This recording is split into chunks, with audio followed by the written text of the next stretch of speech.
Good morning, everybody. Sorry for the delay to start this symposium dedicated to opioid toxicity. So we are very happy to welcome you. Since you are not so many people, I suggest you to come to the first rows so that it's more interactive with us, because the room is relatively large, and if you sit at the end, it will not be so interactive. So it's better to come, and more people are joining us, so we're very happy. And we hope to be on time.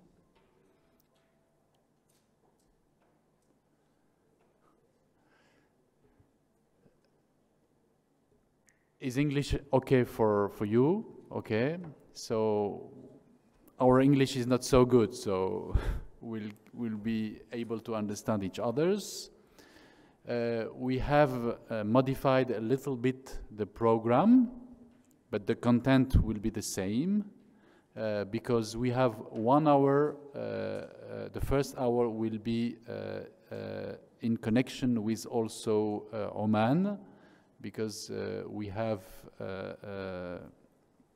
to give a conference to the residents in Oman. So we will start with an overview on opioid toxicity, so that it will be also dedicated to Omani residents. And then we'll do the tract as it was previously scheduled. Unfortunately, Dr. Rebecca MacDonald is unable to come today, so we'll try to do also her presentations.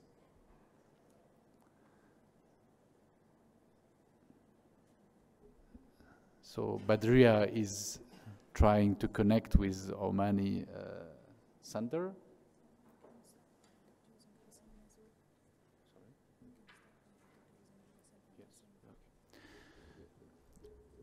Okay, so today there will be mainly 2 speakers.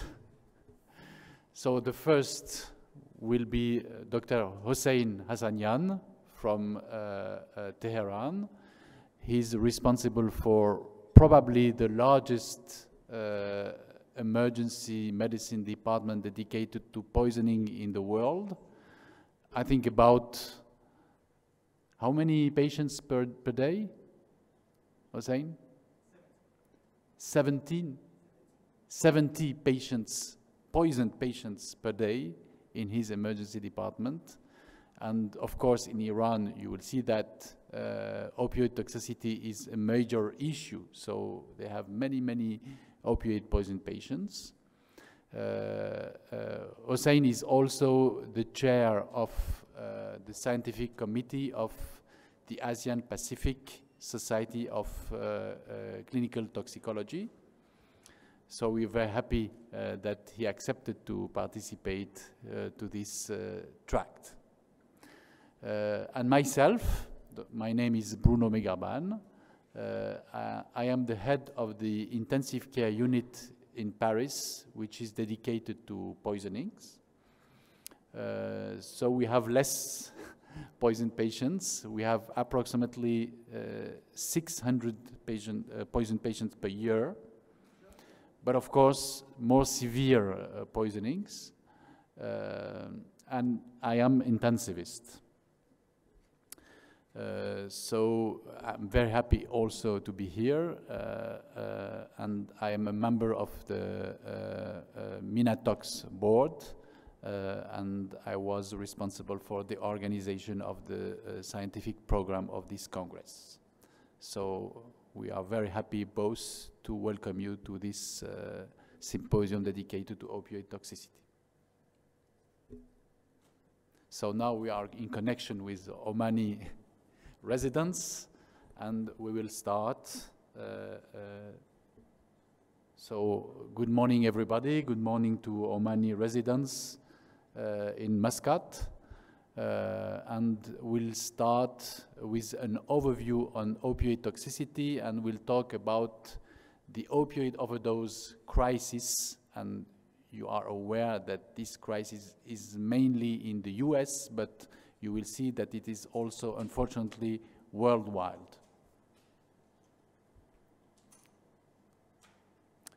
So, as you know, today, opioids represent the first cause of toxic deaths in the US.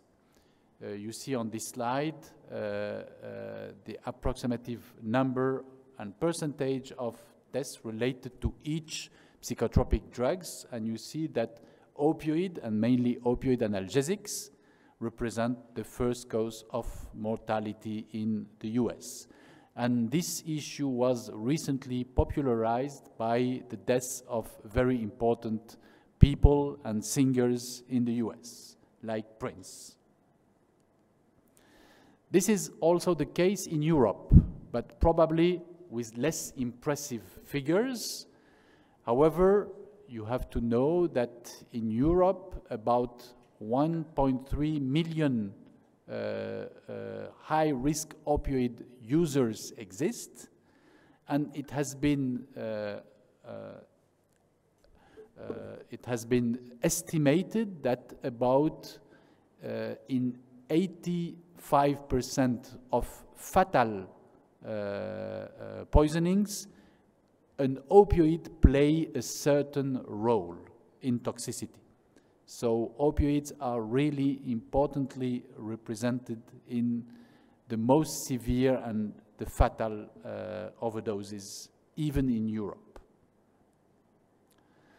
When you look at the emergency department, and this is a study from Euroden work group, and this study reports all the drugs, mainly illicit drugs, that are responsible for the reference of a patient to the emergency department in relation to the use of a recreational drug. And you see that opioids in red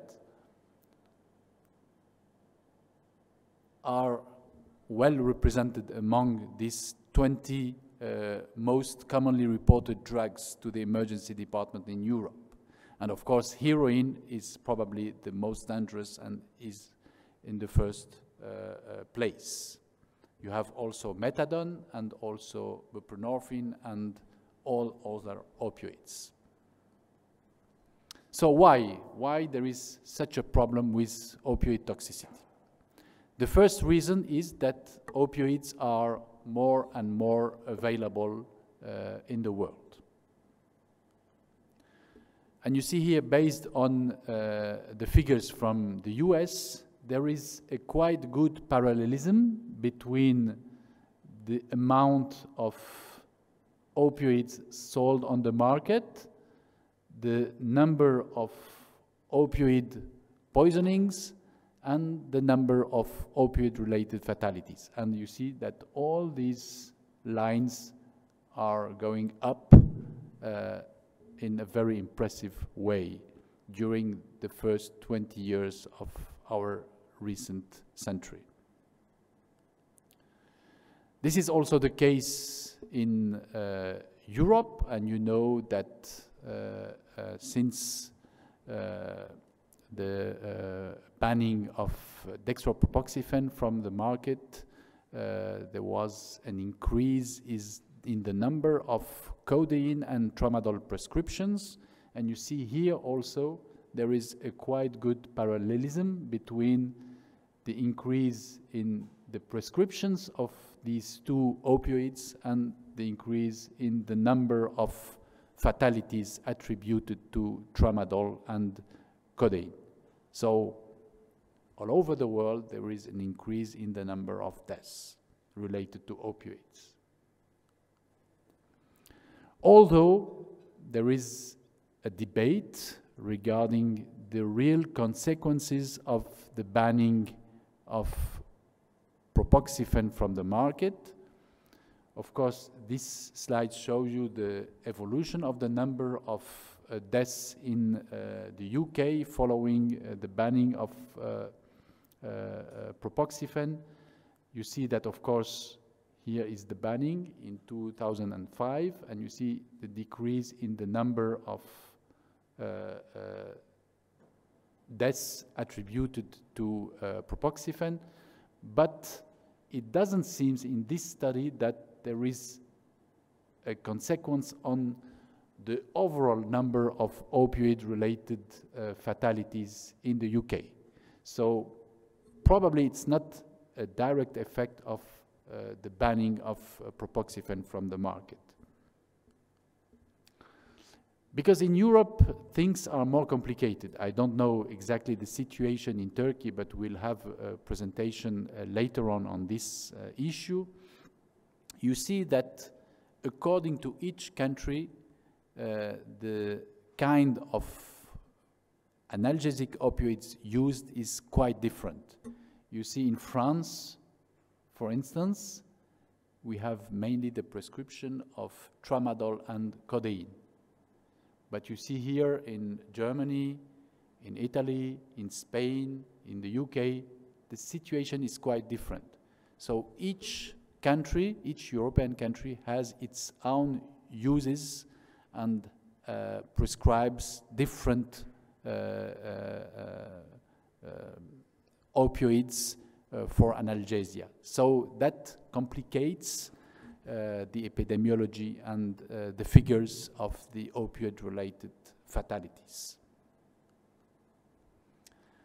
But one important issue is that when you prescribe an opioid analgesic and when this opioid analgesic become available at home, then clearly there is an increase of the risk of overdose and of fatality among the individuals living at this home. And you see that this increase will also regards the individuals who do not receive opioid prescriptions because of misuse and because of the possibility of the family members to use these opioids that have been made available at home. So, first reason, opioids availability is increasing. So, second reason, opioids are responsible for addiction. It seems obvious today, but this was not the case 30 years ago. And you see that in the US, the physicians were taught that prescription of opioid analgesics is not responsible for the development of dependence and addiction.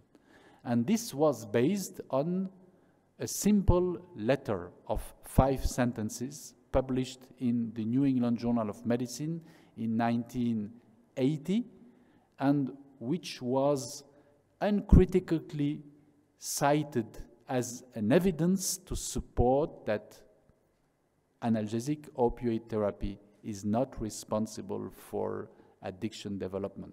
And you see on this slide the number of citations of this simple letter, which was based on an observational study among 1,000 patients, saying that there is no opioid dependence development.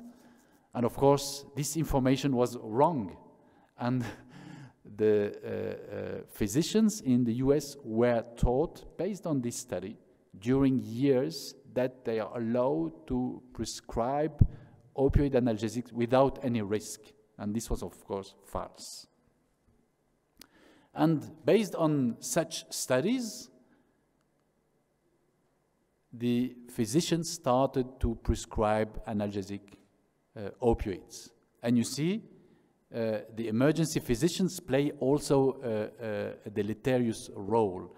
And there were high-intensity prescribers and among the emergency physicians who prescribed a large amounts of opioids that become available at home in those patients who consulted to the emergency department, probably initially for a good reason, but they prescribe a huge amount of opioids, and these opioids become available at home.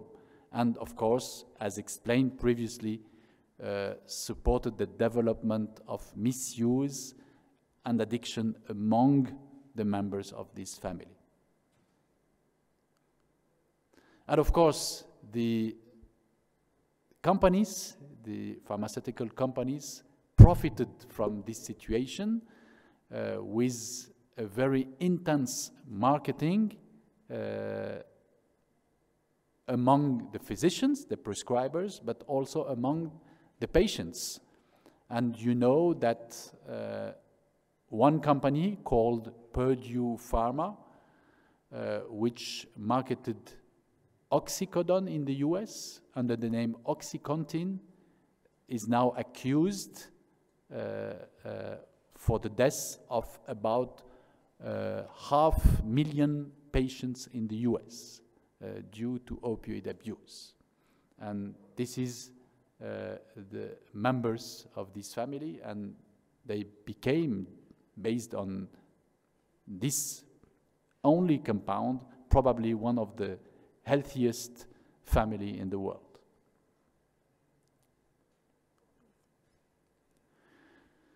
Of course, due to all these reasons, availability of opioids, increasing number of prescriptions, the number of fatalities attributed to opioids increased during the 21st years of our century. They increased till about 2010.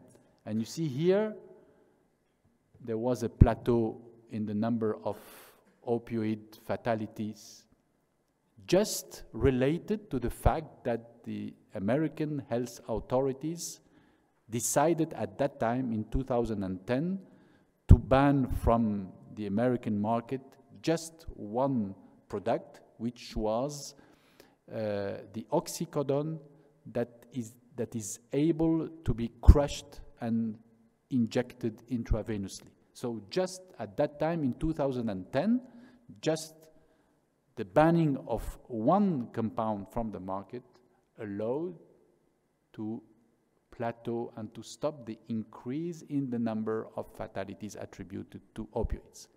But what was the problem? Immediately,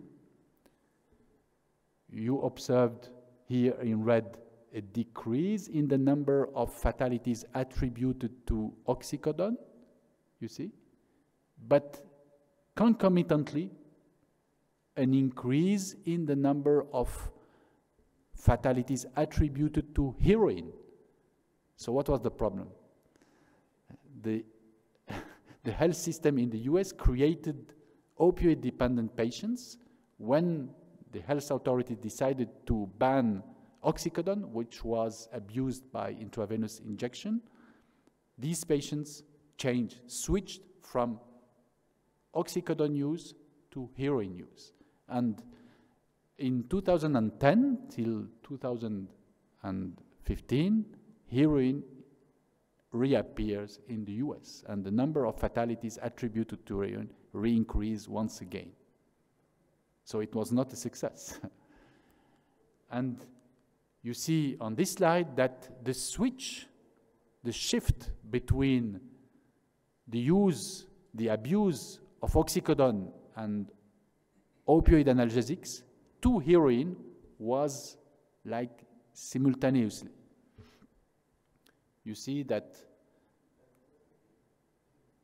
the number of prescription opioid use decreases, and in the same time, the number of heroin increases, like in a parallel way. So this really supports the fact that the development of opioid use in the US was only related to the development of addiction. So first reason, opioids are available, more and more available. Second reason, you created opioid-dependent patients in the country due to a huge number of prescriptions. And even if you modify the the kind of molecules that are available, patients are dependent, so they will change from one opioid to another according to availability. The third reason, of course, is that opioids are responsible for neurorespiratory depression in case of overdose or misuse. You know that the control of ventilation is related to centers located in the brain stem and mainly in the pons and the upper part of the medullary medulla. And you see here these two centers, the pneumotaxic center and the apnostic center. And these centers command those responsible for the contraction of the inspiratory muscles, and those are mainly located in the dorsal respiratory group center. And you know that inspiration is active, related to the contraction of inspiratory muscles due to these inspiratory neurons, while expiration is only passive, related to the fact that inspiratory neurons stop to stimulate the inspiratory muscles. So inspiration is active, related to contraction of the muscles, and expiratory is passive. And of course, in these centers, you have opioid receptors, and that is the problem, because opioid receptors are expressed in the centers that control ventilation. And you know that stimulation of these receptors, mainly mu receptors, will cause a dose-dependent depression of respiration. So all mu receptor agonists will induce respiratory depression. And this depression is related to a reduction in the brainstem sensitivity to CO2. It is related to a depression of pontine and medullary centers involved in this rhythmic respiration. It increases the apneic threshold, it decreases the hypoxic drive to respiration, and even it has some activity on peripheral centers like carotid body chemoreceptions. This depression is characterized by a dose-related depression of the resting ventilation with a reduction in the tidal volume, a reduction in the respiratory rate, and of course a consequent decrease of PaO2 and increase in PaCO2 with the onset of respiratory acidosis. Probably the mu2 receptors and some of the delta receptors are responsible of these side effects, while kappa receptors seems not involved or even protective in some models. So the centers of respiration are in the brainstem, and you have opioid receptors in the brainstem. So opioids are able to depress respiration, and that is the reason for the danger.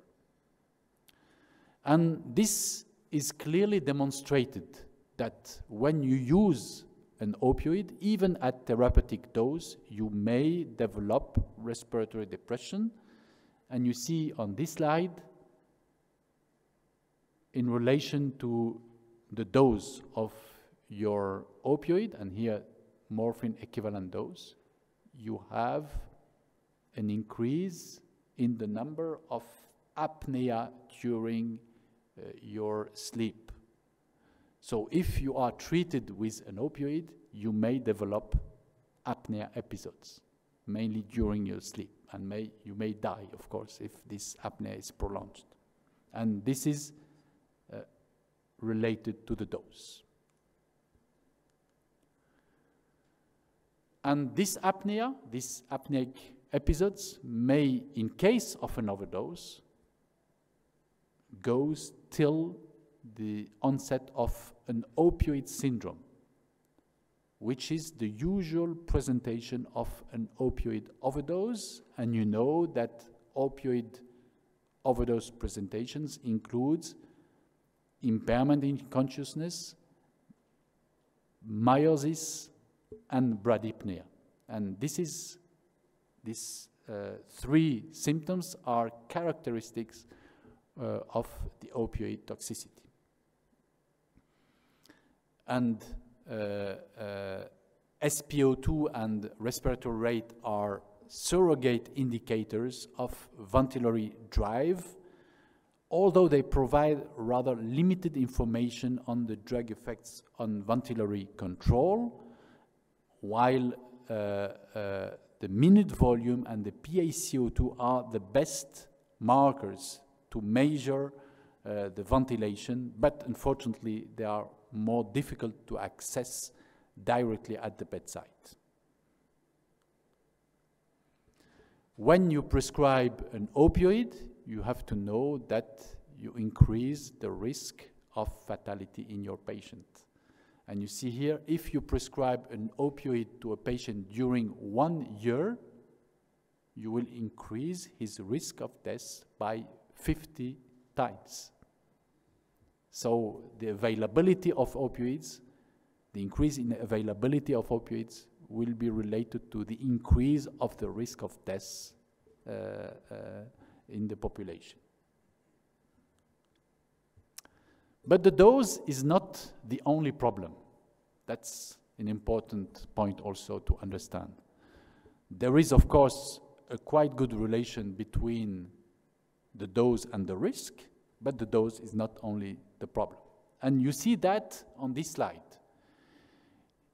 We compare in this slide the concentrations of various opioids, here methadone, and here buprenorphine and its metabolite norbuprenorphine. In the first line, in patients who died directly from an opioid overdose. And in the second line, in patients who were opioid users but died from another reason. And you see that the concentrations are almost the same. So it is not so obvious that death attributed to an opioid overdose is in relation to the dose or to the concentration. So there are risk factors for the development of opioid overdoses. Of course, one important reason is the molecule you use, the opioid. And you see here that the risk of respiratory depression from prescription opioid overdose is not the same, and it depends on the molecule. And you see clearly that fentanyl and methadone are the most dangerous molecules responsible for a highest number of fatality rate, while codeine probably and maybe tramadol are less dangerous. And you see, if you take one for the risk with codeine, you have about 22 for fentanyl and 14 with methadone. So the molecule is important. And of course, some of these molecules may also have additional mechanism of toxicity, and we will discuss this during the symposium. Like, for instance, tramadol is also a serotoninergic molecule. So all these additional activities on different receptors will contribute to the toxicity in relation to opioids and will increase the risk of complications and side effects. And fentanyl is very well known in this area because fentanyl may be responsible also for chest wall rigidity that contributes to the toxicity. And this complication is relatively well known and was suspected based on several observations from fentanyl-related fatalities. With fentanyl, death occurs in the therapeutic range in apparent non-naive opiate abusers. And that clearly questions the onset of dose-dependent respiratory arrest as a mechanism of the death. But also when you analyze these cases, there is a lack of measurable metabolite, norfentanyl, in almost half of the cases. And so that supports the fact that the death occurred very rapidly, probably in relation to this acute chest rigidity before the expression of a neurorespiratory central depression. So you have additional mechanism of toxicity with fentanyl that increases the risk of fatality onset.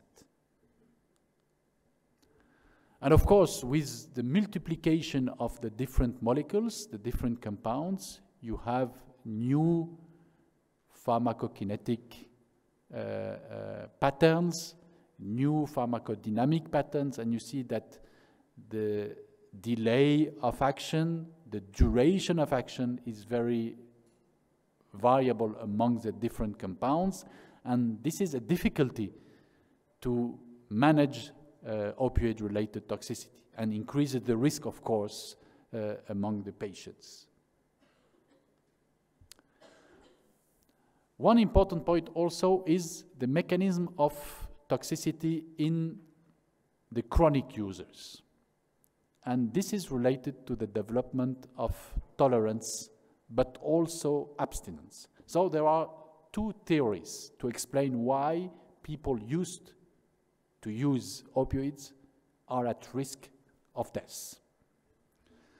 The first hypothesis is the tolerance theory. When you use an opioid, you will develop a tolerance. But it is supposed that the tolerance to the analgesic effect will develop more rapidly than the tolerance to the respiratory effects. So that if you have a tolerance to the analgesic effect, you will increase the dose, but the tolerance to the respiratory effect is still not here, and then fatality may occur. This is the tolerance theory. There is also the abstinence theory. And here, for any reason, a chronic user of opioids may stop his opioid use. And this is well known if the patients go to jail, for instance. Then the tolerance will decrease due to this abstinence. And when the patient will reuse or reconsume his opioids, then he will have a risk of death. And this theory have been assessed based on the measurement of opioid concentrations in the hair, and it was demonstrated that before the onset of an overdose, there is a period of decrease in the concentration of opioid in the hair due to this abstinence period. So you have both theory to explain the risk and the vulnerability of these patients. And of course, as you know, opioid is not the only molecule that is used by opioid abusers. And if you analyze the hair of those who died from opioid overdose, you may find almost all kind of psychotropic drugs in the hair. So they abuse many drugs, licit and illicit drugs. So there are interactions between all these molecules, either pharmacokinetic or pharmacodynamic interactions, and these contribute to the onset of fatality.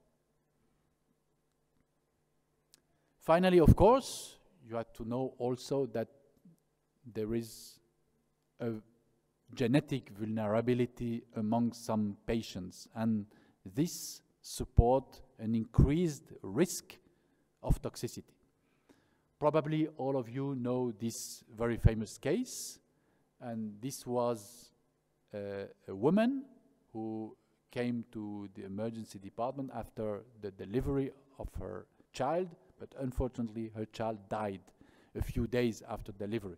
And it was demonstrated that she fed him with her milk, and she was treated with codeine at pharmacological doses. But she was an ultra-rapid cytochrome 2D6 metabolizer, and due to this genetic pattern, she produced morphine from codeine instead of producing norcodeine, which is an inactive metabolite. And this milk rich in morphine was responsible for the death of her child. And since this case, codeine is forbidden during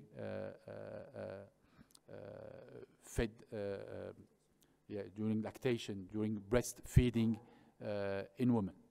So it's a relatively new contraindication.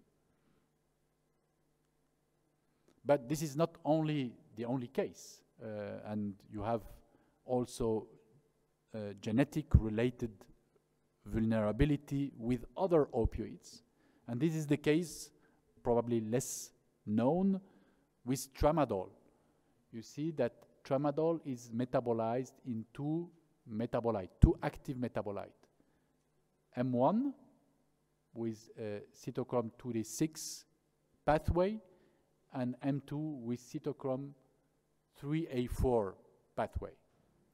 And this patient who overdosed with tramadol presented a very severe cardiovascular failure, which is not supposed to occur because tramadol has not so severe risk of cardiac toxicity. And it was demonstrated that this patient presented a very severe cardiovascular toxicity due to the fact that he was an ultra 2D6 metabolizer, so he produced M1 metabolite from tramadol, but also in the same time, a few days before his poisoning, his general practitioner prescribed him ketoconazole, which is an inhibitor of cytochrome 3A4. So he blocked this route, and his tramadol goes only in this way by the cytochrome 2D6, and he produced a very elevated amount of M1 metabolite, resulting in the observed toxicity. So gene vulnerability is important. The fourth reason for the crisis is the emergence of the new recreational opioids. And this is really the most important problem today. And to let you understand, I have produced this slide, and please, we will follow each line to understand, and you will see that there is 3 phases for the opioid overdose crisis. So if you remember, the first one, the first crisis, the first reason is the prescription of analgesics by the physicians, and mainly by the emergency medicine physicians. So follow this line, prescription analgesics. You see that there was an increase in the number of prescriptions of opioid analgesics and the number of fatalities till about 2010. And then, as explained, just here, there was a plateau in the number of deaths related to analgesic opioids, just related to the banning of crushable oxycodone from the market. But immediately, as you remember, there was an increase in heroin. Follow this line. You see here that heroin is relatively low, and then it increases here when oxycodone was banned. So this explains the second wave of deaths related to opioid overdose in the US. And this is between 2010 and 2015. And then follow the blue line. And you see that this is related to fentanyl derivatives. And it was relatively low. And then about 2015, it goes up like in a vertical way. And this is the fentanyl-related fatalities. And to date, it has been estimated that almost 85% of the opioid-related deaths in the US are in relation to fentanyl derivatives. So now, the physicians created the patients, the dependent patients, and now the patients change from analgesic opioids to heroin, and from heroin to fentanyl, because of availability and cost, of course, because heroin, you have to bring it from Afghanistan, and it's expensive, while fentanyl, it's produced in the US territory, and it's like a pharmaceutical presentation, so it's more safe, you know exactly what you have inside, and it's much more available in the market. You can buy it from internet, from the darknet, without prescription. So this is the new recreational drugs. And why fentanyl? Because fentanyl is a complex molecule, but you see that it is easily changeable. You can create new derivatives based on chemical synthesis, and this is relatively easy to do. This is relatively easy to do, and you can produce very powerful molecules. And you know that probably some of these molecules are 10,000 times more powerful than morphine, even than the fentanyl. They are so powerful that some of these molecules, like carfentanil, and we'll have during this day a presentation on carfentanil. Carfentanil is available, but it has no possibility to be used or prescribed to humans because it's so powerful. It is used for elephants in the veterinary medicine, for elephants and rhinoceros and so big animals, but not in humans. But you can buy it on the internet easily. And you see here in Europe, we have the same problem. And you see here the number of seizures related to the new psychoactive substances. And in red here, those who have opioid activities. And you see a relatively evident increase in the amounts of opioid-like NPS during the years. And here, how you can buy them. You see here, this is a bottle with butyryl fentanyl, and it contains the amount to allow about 100 puffs. So you can buy this bottle from internet, and you can go to a party and use it. And you imagine the number of possible deaths among the people who will use this or misuse this in the party. So it's really dangerous. One interesting point also is to know that these fentanyl-related poison patients will present with the usual traditional opioid presentation. That means consciousness impairment, meiosis, bradypnea.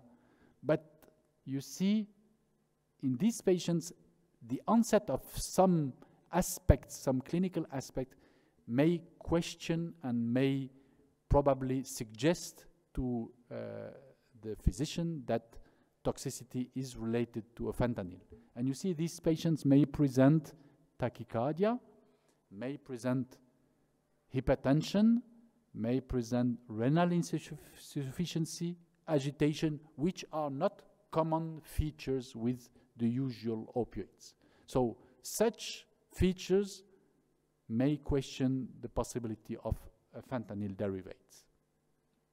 Sometimes you may have additional symptoms, like here, acute skin and hair symptoms with this synthetic opioid called MT45. And you see you have the development of folliculitis and dermatitis in the patients that may suggest the use of these opioid derivatives.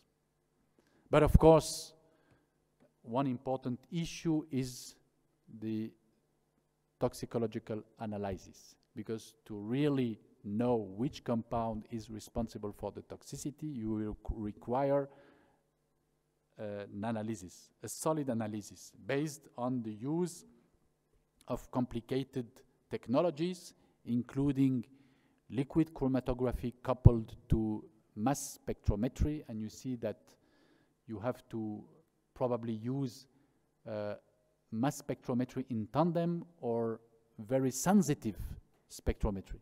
And this is not available in all the countries and in all the hospitals. So that the final diagnosis is sometimes difficult to assess. And that's why in many countries you have no figures, no statistics, because you have no solid and pertinent possibility to make these analyses. So what to do, finally, what to do, last chapter. Of course, it is important that the physicians have to be aware about the risk of opioids with reasonable prescriptions, supervised dosing with long-acting opioids, and of course, the health authorities have to limit the access to the market of the most dangerous opioid molecules and to support the spread of opioids with better therapeutic ratios. They have to regulate the market of illicit opioids, and we will discuss this during the symposium to allow a multidisciplinary approach of opioid addiction, and this is important, with maintenance treatments, with different policies like supervised injection sites or needle exchanges. But this is not enough. Hopefully we have an antidote, and this is a very efficient antidote. It is naloxone, which is a pure opioid antagonist at the mu, kappa, and delta receptors without any agonist properties. And this antidote is available worldwide. It has been widely used to reverse opioid toxicity, is efficient. It is responsible for a dose-dependent reversal of opioid agonist effects. And it is relatively easy to use, although there are some inconveniences. We'll have time to discuss about this, because it may precipitate acute opioid withdrawal syndrome if not well used in the patients. But anyway, it is efficient, so we have a real efficient antidote. And it has demonstrated that in the majority of the cases, almost 80% of opioid fatalities, the death occurs at home 1 or 3 hours after the exposure and in the presence of a bystander. But this bystander do not do anything that is useful for the patient. He just observed the patient. So BCLS by bystanders are usually ineffective, not sufficient. And there was in the US and now in many European countries the development of a policy of preventing opioid overdose deaths with take-home naloxone. What is take-home naloxone? Is the prescription of naloxone to all patients who are opioid users so that they can put this naloxone at home, and in case of any problem, the bystanders, the family members, will be able to use the naloxone mainly by intranasal or intramuscular administration to prevent the risk of fatality onset. And you see here that this policy allows in the US the prevention of about 25,000 fatal overdoses in the last years. So it is really effective, and it's now developed in the European countries. I don't know if it's available in Turkey, but you will tell us. So in conclusion of all this overview, opioid-related toxicity represents a challenging health concern worldwide. There are several reasons. The first reason is the increase in prescriptions with the increase in availability. And of course, this was based on inadequate prescriptions in the majority of the situations. The second reason is the development of dependence. If you use an opioid, then you will develop dependence, tolerance, and there are risks related to tolerance and, of course, abstinence if you stop using opioid during a certain period of time. The third reason is the individual vulnerability, and this vulnerability is related to gene, but also to non-gene explanations and reasons. And the fourth problem, of course, is the emergence of opioid, new psychoactive substances on the market. So all these reasons explain why we are facing now a crisis of opioid overdoses in the US, but also in the whole world, and in Europe for sure. I don't know in Turkey the situation. So preventing opioid overdose deaths appears as mandatory. It could be achieved with some policies like maintenance treatments, take-home naloxones, but of course for the future, new strategies based on preclinical findings have to be developed, but of course with more uncertain timelines for such developments. So thank you very much. We were in connection with Omani resident staff, and now my presentation is open to questions from you, from the audience, and maybe from the residents from Oman. Thank you very much.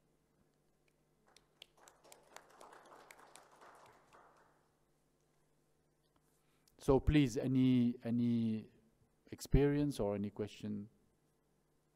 Yes, please.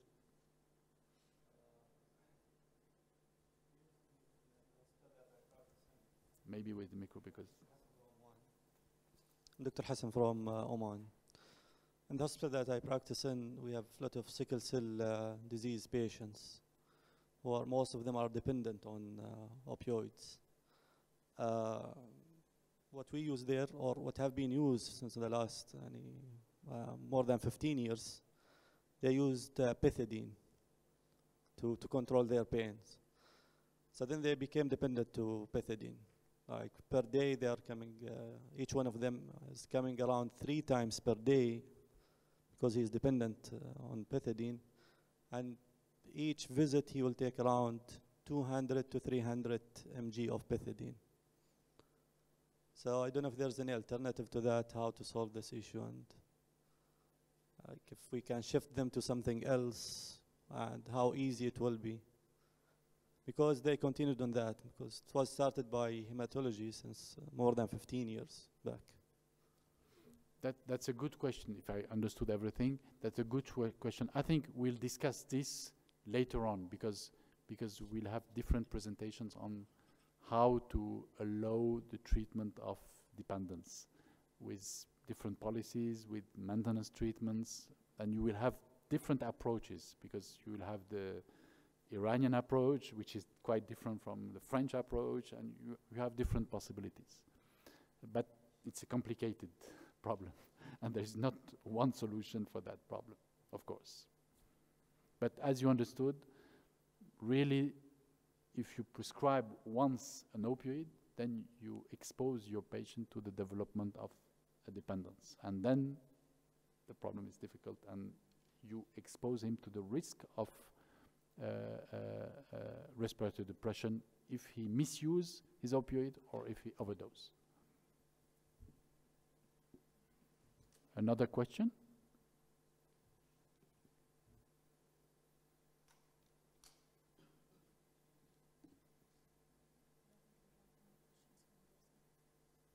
Do you have any questions there?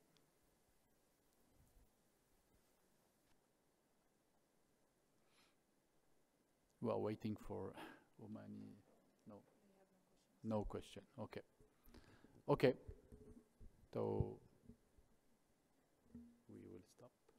Okay. We have stopped the communication with Oman, and now we'll back to our symposium. We have changed a little bit the organization, and now we'll start again. I suggest to continue with the opioid receptors, which is the first presentation that was expected. Yep. Did you give them the lecture? I will give them. It was okay.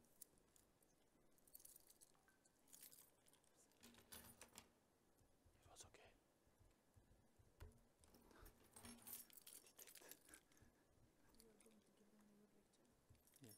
So maybe we can give them this lecture.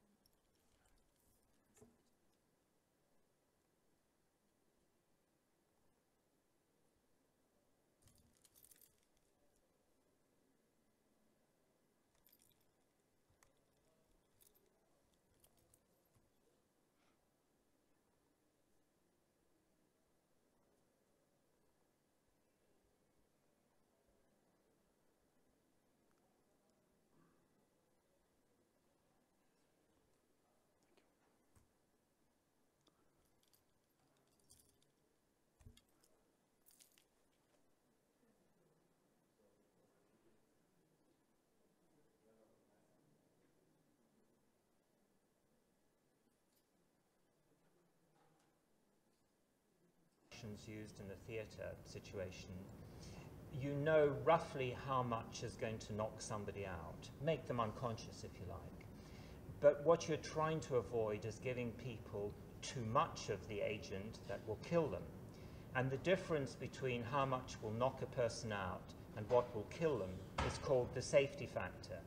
And there isn't any agent that we know of that has a large enough safety factor to ensure that you can release it and just knock people out without running the risk of killing them. And that goes to the the cardinal principle of poisoning and toxicology, that the dose makes the poison. And when I teach my residents and students, we talk about a variety of different drugs and chemicals. If you look at ethanol itself, a typical one drink has 12,000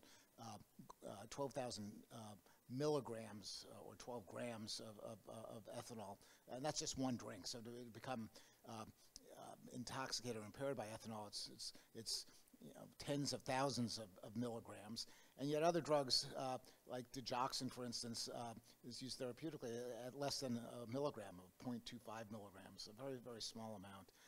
So when you think about opioids, for instance, if we use morphine, we use typically 4 milligrams of morphine. But when we use fentanyl, we use maybe 100 or 50 micrograms of fentanyl. Again, it's an order of magnitude smaller. And carfentanil, then again, is a whole nother order of magnitude more potent. So it really kind of depends on the drug. And even if you think the tiniest amount may not be lethal, you go up by a small factor, and it's apt to be quite lethal. So the Moscow theater crisis took place in 2002, as I mentioned, and what had happened was that there was this theatrical performance. There were about 800 folks that were attending this performance, and then this group of Chechen terrorists basically took over the theater, and they had their political demands, and they weren't going to let anyone go until the Russians met their political demands. and they threatened to blow up the building. And this gripped the nation, not only of Russia, but also around the world. This was on the front pages. And they let a few of the children go, but they kept most of the hostages. And then on the third day, they threatened to start killing the hostages if their demands were not met. And so what the Russian security forces did is they began an assault of the theater, and there was a gun battle, and then they finally got control of the building. Unfortunately, many people died in this takeover. Now, this is a picture of one of the dead hostages. I'm sorry, one of the dead terrorists who died. But there are also many of the theater goers died as well, or if they didn't die, they were certainly unconscious. And this is a bus of people who had been taken out of the theater.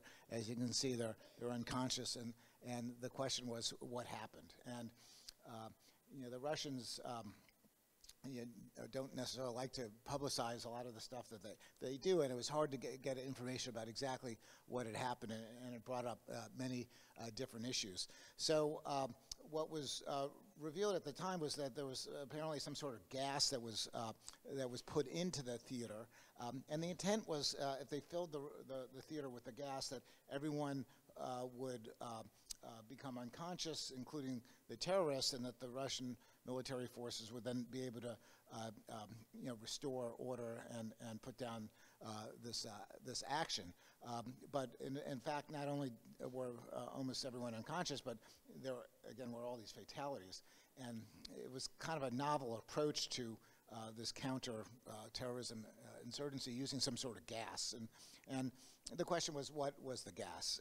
And then there was a lot of speculation, because you think about a state-sponsored event, the Russian military, and the first thing you might think of is, well, is it some sort of chemical warfare agent? And when you think about chemical warfare agents, you often think about nerve agents.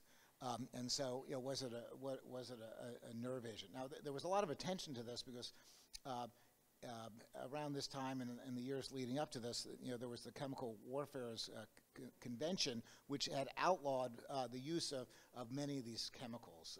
And so the question in the minds of a lot of folks was, did the Russians somehow go against the ban of these chemical warfare agents? And so people were thinking about, is it a nerve agent? And yet nerve agents generally don't just lead to unconsciousness. Often they can lead to seizures and status epilepticus and sludge-like symptoms as well. But that was not what was manifested here. So thinking about chemicals or drugs that may put people out, you think about, well, maybe benzodiazepines. Now, benzodiazepines generally by the oral route are relatively safe. If you take a massive overdose, you can certainly have a very significant CNS sedation. But typically to put someone out and decrease their respirations or kill them is usually through an intravenous route. There was no intravenous administration here. It was inhalational, and benzodiazepines we generally don't use inhalationally. So was it something else like BZ? Now BZ, even though it's often the same abbreviation for benzodiazepine, is a incapacitating agent, which is considered a chemical warfare agent, and mechanistically it operates like a anticholinergic agent. Again, the symptoms were not really consistent with BZ. BZ has only been used by militaries. Not a lot of public reports about the use of BZ, but there's the long name of BC. And of interest, militaries across the world have looked at a number of incapacitating agents to be used on the warfare that may not kill, but may disable the adversary. And in this case, it would work through probably the confusion that one might generate through the use of an anticholinergic, because anticholinergics do cause a delirium. But that was not, again, the manifestation in these patients. And so when you think about patients that become unconscious, comatose, and then have respiratory depressions and may die from respiratory arrest. You think at the top of one's list about opioids, although opioids as an inhalational agent, there really was very little experience about that, although it sounded like the toxidrome that was associated with all these people from the theater sounded like an opioid toxidrome. So the Russians at that time said that they had used some sort of anesthetic gas and that it was something potentially with fentanyl. So that was the information that they publicly released, although a gas, fentanyl is not usually a gas. It's used as a parenteral agent. So again, there are a lot of missing points. Now, there was a German toxicologist who had the chance of examining a couple of these patients in the ensuing days, and he thought that there was some sort of anesthetic gas. He wasn't exactly sure what it might have been, maybe a halogenated anesthetic. Certainly, it sounded like some sort of inhaled gas that would put people down, but he was unable to do any sort of laboratory determination specifically. So I particularly got interested in this case because I had just come back from Russia about a month before this event, and I was over in Russia, actually at this demilitarization conference. It was actually quite interesting. I've been to Russia twice. The first time I'd been to Russia, I spent some time in Yekaterinburg, which is a city in the Urals, and it was a fascinating place. I spent this time at this toxicology hospital, saw a lot of interesting poisonings there. And it happened to be the same city that the Tsar was killed back at the time of the revolution. But when I went to this conference in 2002, I got to speak to a Soviet scientist, an ex-Soviet scientist, and I asked him, what sort of novel drugs had they investigated during Soviet times. And he said a very interesting drug, which I'd never thought would have been used by the military. He said they were trying to weaponize dioxin. Now, dioxin is a chemical that is not a fast-acting chemical, but it's a chemical that in certain animal species, particularly guinea pigs, is extraordinarily toxic. Although in humans, its toxicity is not quite like it is in guinea pigs. It may potentially be a carcinogen. That remains somewhat unclear, but it's known to cause chloracne, which is this very disfiguring dermatologic process. And what was so interesting was, now this, fast forward about 2 years, but the prime minister candidate in the Ukrainian elections in 2004 was Yushchenko, and during the midst of this election, he broke out with this very disfiguring eruption on his face, and before anyone pinpointed what it was, it certainly was suggestive of chloracne. And I thought to myself, wow, the Russians or the Soviets had potentially militarized dioxin, and here we have a prime minister candidate who is very anti-Russian breaking out with this chloracne. And as it turns out, he was poisoned with dioxin, and he had the second highest dioxin level that had been recorded up to that date. So the Russians were very interested in a variety of different poisons, and this goes back years before that with Georgy Markov, who was a Bulgarian journalist dissident who, on a London bridge, was stabbed with an umbrella that had introduced a tiny bit of ricin, which is a very, very potent mitochondrial inhibitor, and he died. At the time, they thought he died of septic shock, but subsequent investigation revealed that he died from ricin. Very novel, intriguing, and the Russians have a whole legacy of using poisons, even as recently as in the last year or so. But this was Alexander Litvinenko back in 2006, who died from polonium 2010. So by putting all this together, I'm thinking, there's the use of ricin, there's the polonium, there's the dioxin, and now we have this strange gas, which is not quite clear what exactly happened. So if you go back a few years before the Moscow event, there were a series of reports that were in the public domain. Subsequently, they've been removed from the public domain, but they were public domain about chemicals that were used for incapacitation and so-called less than lethal technologies. And this was of interest because in adversarial situation, you may not want to, kill the opponent, just disable them in some way. So there were active research programs from militaries around the world looking at some of these non-lethal weapons.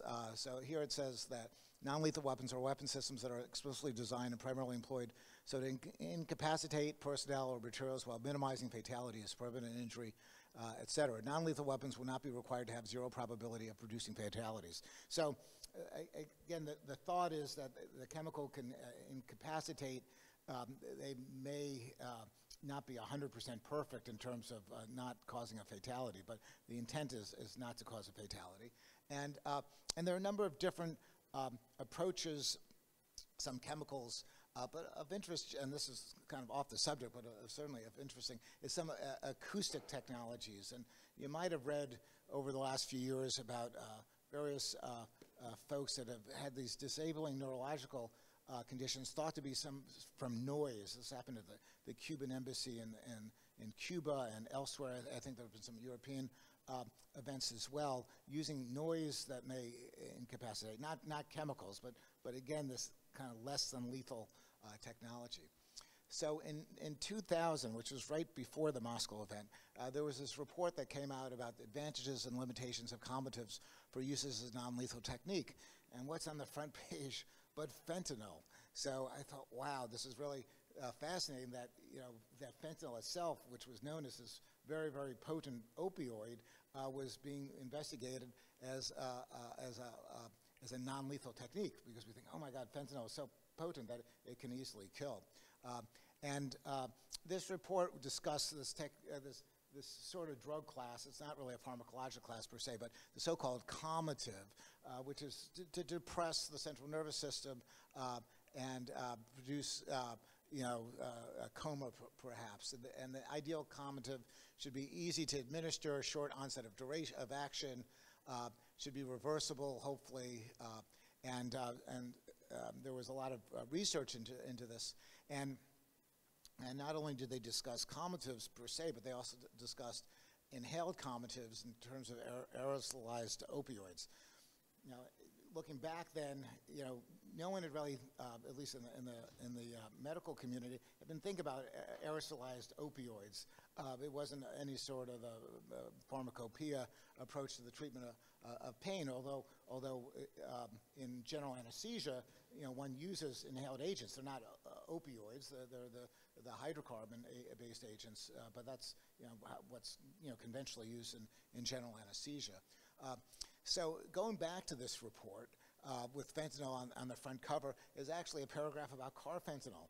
And before this time, I'd never heard of carfentanil before, but it says carfentanil has gained new interest because of the recent pursuit of novel calmative agents capable of unconventional administration. Although not yet used in the human population, this drug offers the potential advantage of being administered to non-compliant or violent patients in situations requiring only indirect contacts. So you think, why did the Russians utilize such a strategy to try to put down this terrorist uprising?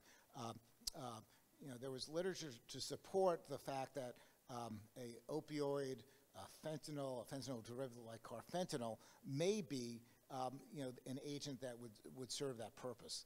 I still couldn't get, still wasn't clear to me about the aerosolization of this. I did an extensive literature search at the time, and there certainly wasn't anything in the medical literature, but there was this one report from this company, this drug monitoring company called Cross, and they were conducting a number of studies, and one of the studies they were conducting was on aerosolized carfentanil.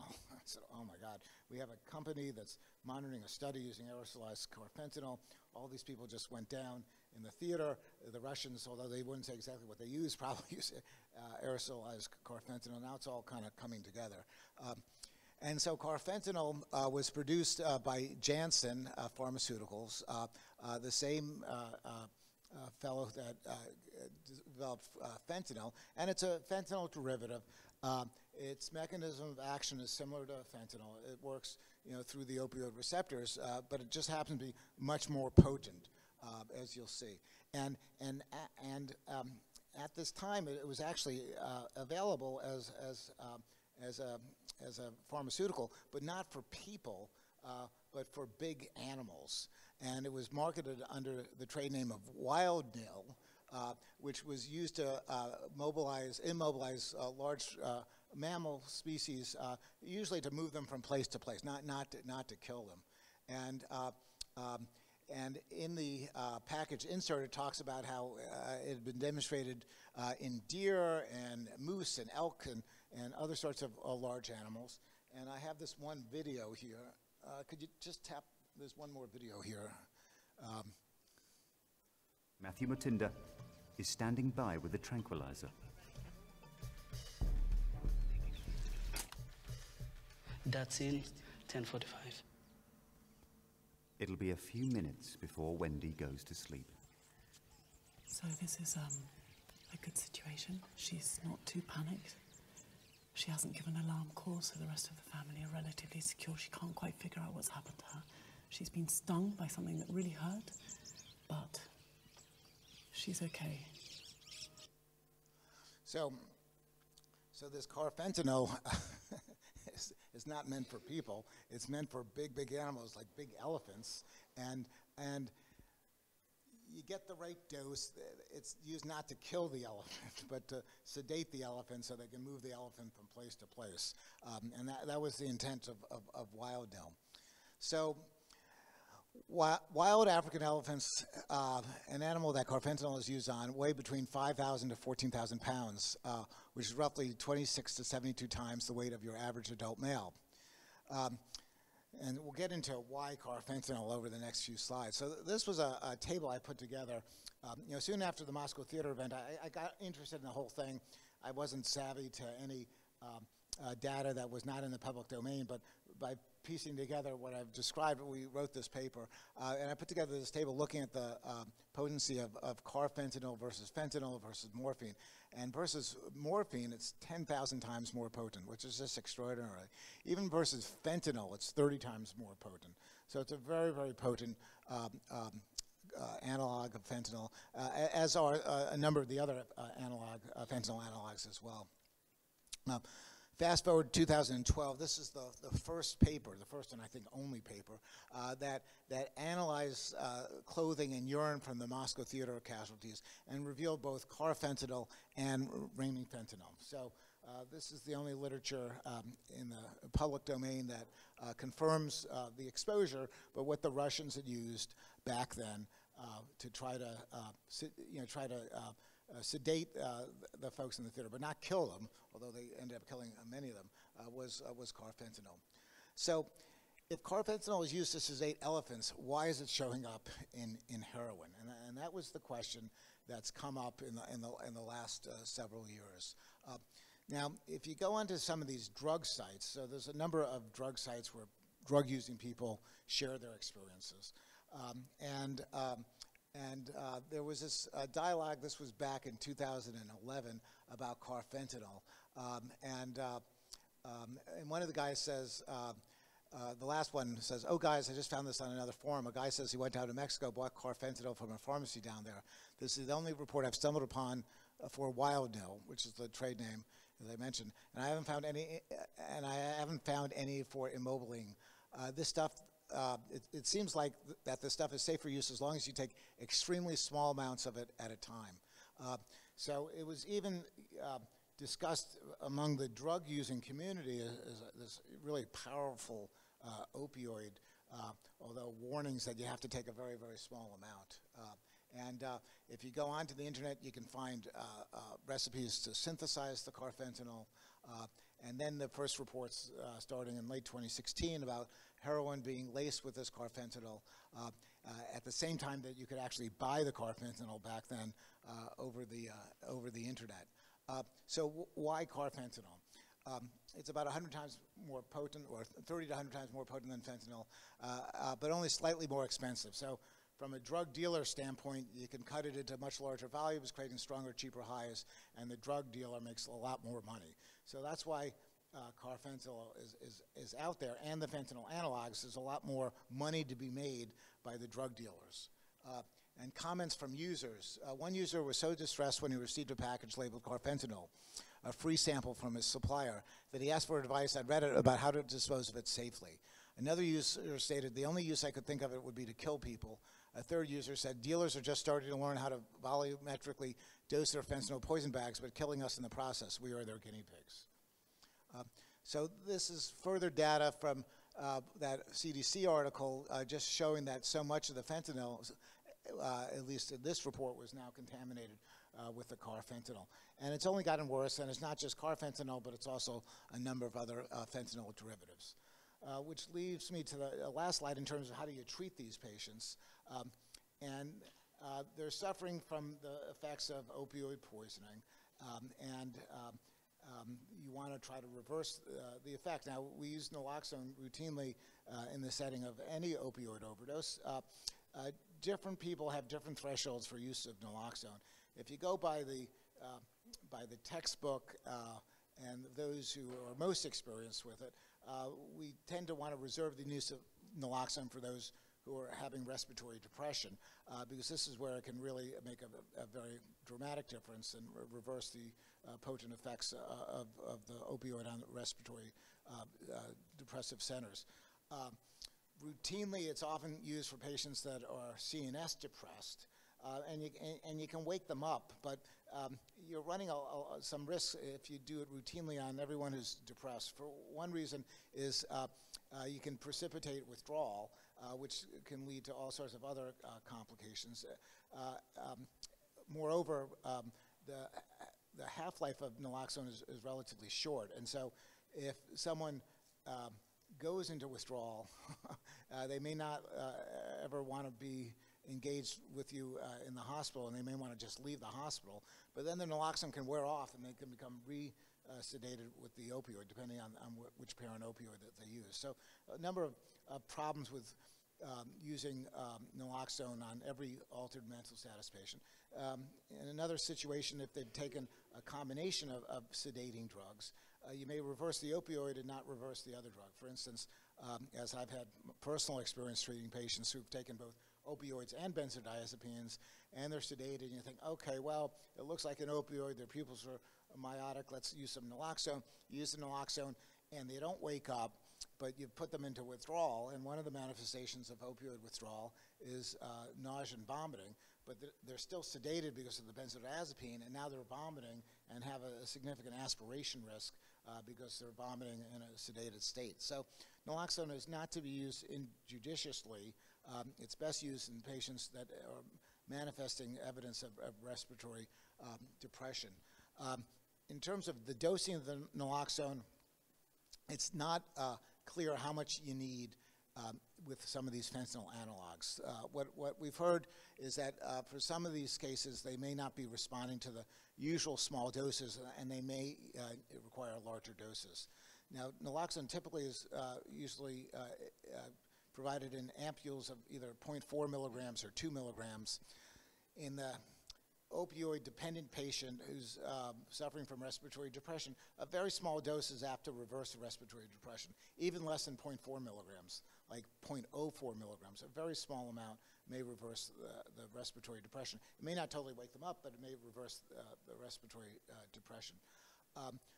It works at the small dose best with morphine or heroin, which is metabolized to morphine. With some of the synthetic opioids, there tends to be a need for a larger dose, like with methadone or sometimes with fentanyl or with some of the fentanyl derivatives. And so if they're presenting like an opioid toxidrome, they're depressed, and you don't think, although it's hard to know for sure, but you don't think that they've had a mixed ingestion, you would start off with a small dose of naloxone, like maybe 0.4 milligrams or even smaller, 0.1 milligram, and then you'd go up on the dose if they're not responding. If they don't respond, ultimately it may be because it's some other exposure, it's not even an opioid, or it's a mixed ingestion with the opioid is not reversing the concomitant ingestion. Typically, the maximum dose of naloxone is upwards of about 10 milligrams or so, and sometimes you do get a better response with a larger dose. The biggest downside, again, is the downside of withdrawal. But unlike benzodiazepine withdrawal or alcohol withdrawal, which can lead to seizures and other potential life-threatening manifestations. Opioid withdrawal is usually a more benign presentation, with the caveat that if they're having significant GI distress when they're concomitantly CNS depressed, that may lead to aspiration. So one last concern about carfentanil and some of the fentanyl analogs is the risk of secondary exposure for the healthcare provider. They come in touch with the powder, not just the healthcare provider, the safety officer, the police in an occupational setting. Is it possible, because this drug is so potent, that just touching it or being in the same room with it is apt to cause some sort of depression? And ACMT, the organization that I work with, and others have come out with recommendations regarding precautions for emergency responders in the setting of fentanyl and some of their analogs. And on the ACMT website, which is acmt.net, under toxicology resources and position and guideline statements, we actually have a statement on preventing occupational fentanyl and fentanyl analog exposures to emergency responders. And here's the statement. You can look at it at your leisure. It doesn't downplay it as not being a risk, but for the most part, it's the chance of absorbing enough of it dermally is so low that one doesn't necessarily have to take special precautions beyond the usual precautions one would take with handling something that's potentially hazardous. And there's some detailed recommendations on the position statement. So with that, I think I'll end the little talk and open it up to any sorts of suggestions or comments. Thank you.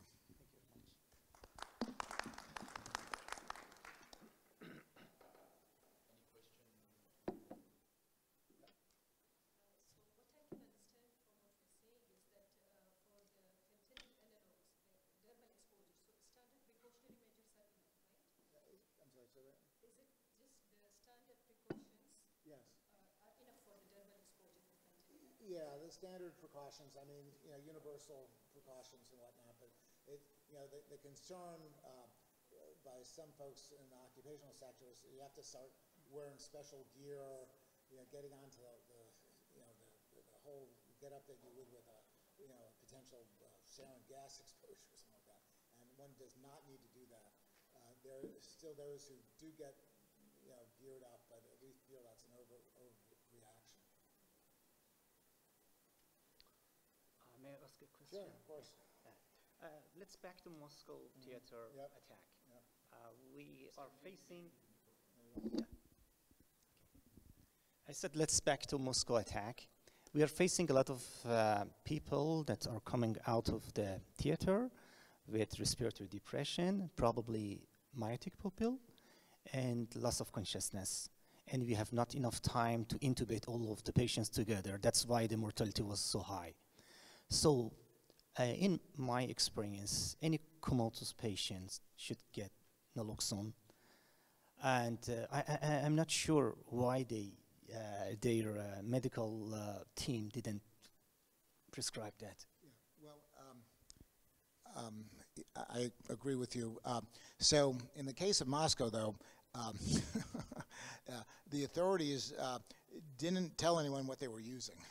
So, yes, clinically it seemed like an opioid overdose, and they should have responded that way. But it had never happened before. I mean, this was the first time in history that such an event had occurred.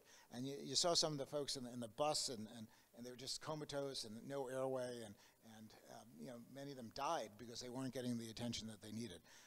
Hopefully, we learn lessons from history. So if there is ever a next time, we would be better prepared. There were all those ambulances. I think there was one picture, I may have left it out. There were a whole bunch of ambulances right outside the theater, but no one was prepared with the naloxone because no one had said that they're going to have an opioid effect, and so many people died needlessly, unfortunately. Has anyone in your countries seen any of these fentanyl analogs at all? Most of the time we don't know what they're using actually. Yeah. We just know the patient and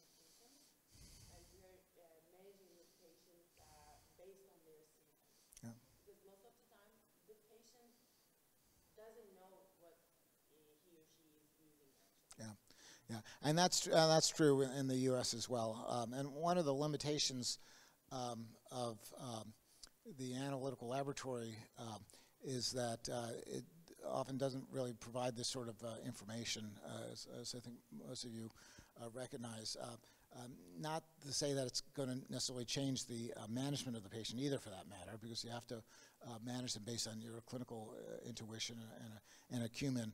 But from a public health standpoint, from an epidemiological standpoint, it would be much more useful if we had that degree of granularity in terms of what they were using. We're currently, have applied for a research grant to study this further. But beyond the research setting, in just the clinical setting, we often have no idea what we're using. And the other thing, particularly with fentanyl, for instance, depending on the laboratories, is most standard, at least in the U.S. hospital laboratories, don't have fancy technology. Even in some of the best hospitals, what they use is simple immunoassays, which for opioids look for the analyte morphine as the analyte, and things that are metabolized to morphine. So codeine and heroin are metabolized to morphine. And so if someone's been using heroin or been using codeine or morphine, it's going to trip it positive. But particularly with the synthetics, like the fentanyls, it's not going to cross-react at all. And so if they were using pure fentanyl or carfentanil or one of these analogs, you'd get a negative test for opioids. And so that can be very misleading, particularly to the less experienced physician who says, oh, the drug test is negative, and you tell me he has an opioid overdose. It doesn't make any sense, but when it needs to understand the laboratory and its limitations. Yep. This was a good point, actually. So to sum up, it means that if we face someone with the symptoms of opioid overdose, and we couldn't find anything in lab exams, including morphine, codeine, the other routine opioids, we should be suspicious for fentanyl or the other alternatives. Do you have any sort of these patients in Turkey? What's the most opioid that they are using and they are overdosed? Morphine.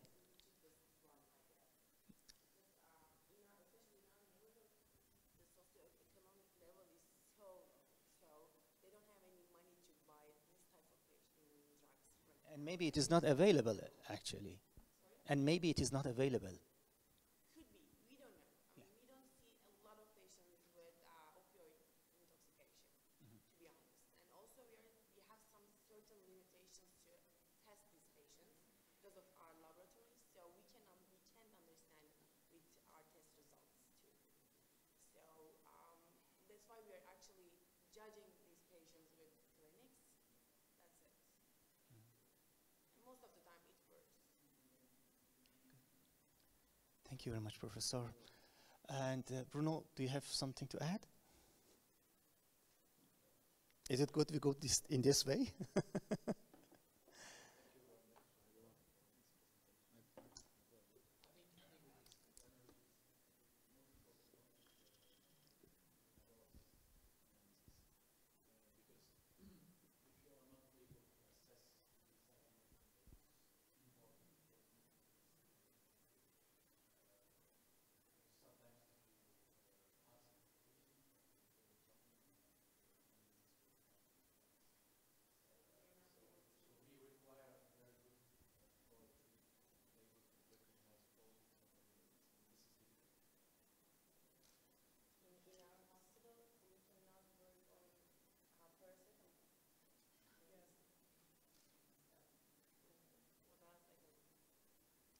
Most of the time, actually, lab exam don't change your management.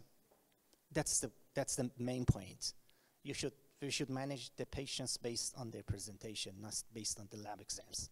The lab exams is useful for research or probably for further public health concern. Yeah, but for us as a clinician, it's not very useful. Not you want to add something? Yeah, except for the one case of paracetamol. So there, it's very helpful. And if you don't have that, you know, it's very challenging. I mean, I have to say that, you know, with just, I mean, it's a side subject, but you know, with paracetamol, obviously with the acute single ingestion, the level is very important. But all those other cases, either the chronic cases or the delayed presentations, then the level, you know, doesn't help you. There may not be a level at all. In that case, you have to use your clinical acumen again and look at other factors such as the liver test. But with a single acute acetaminophen, without getting a level, you know, it's.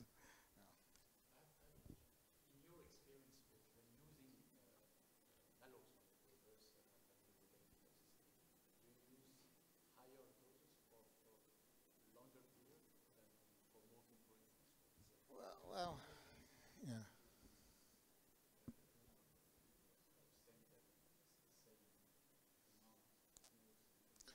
Yeah, I yeah. Well, again, most of the time we have no idea what they took. So I think we'd start with a smaller dose, but we would escalate the dose if they're not responding. And we would have done that even 25 years ago, the same thing, because with the synthetic opioids, methadone, for instance, and others, I mean, they may not respond to the low dose of naloxone anyway, so we would escalate the dose. There is no specific protocol for dosing for fentanyl overdose at this point, and so it's still more this generic approach. Okay, thank you. Any other question? So let's go to the other topic. Number 8, please. Number 8, yeah.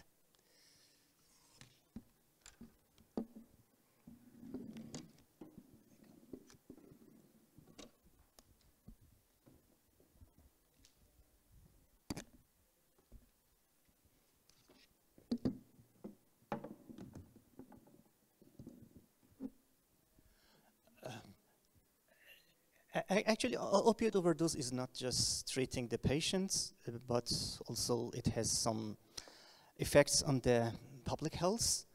And nowadays, the statistics shows that the opioid overdose is rising.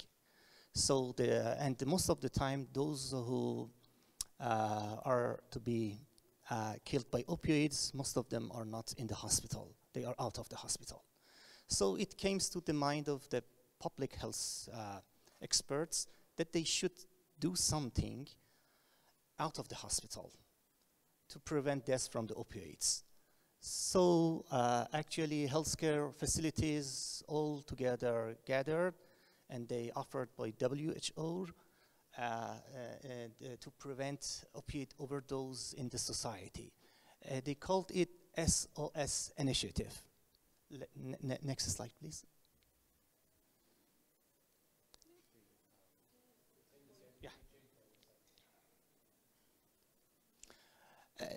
As you can see here, they aim to cover 90% of each level together. It means that they are intended to target the relevant groups that they may face the opioid overdose. They are not just professionals in the healthcare facilities. They might be their peers, they might be their friends, they might be their communities that they are living in them.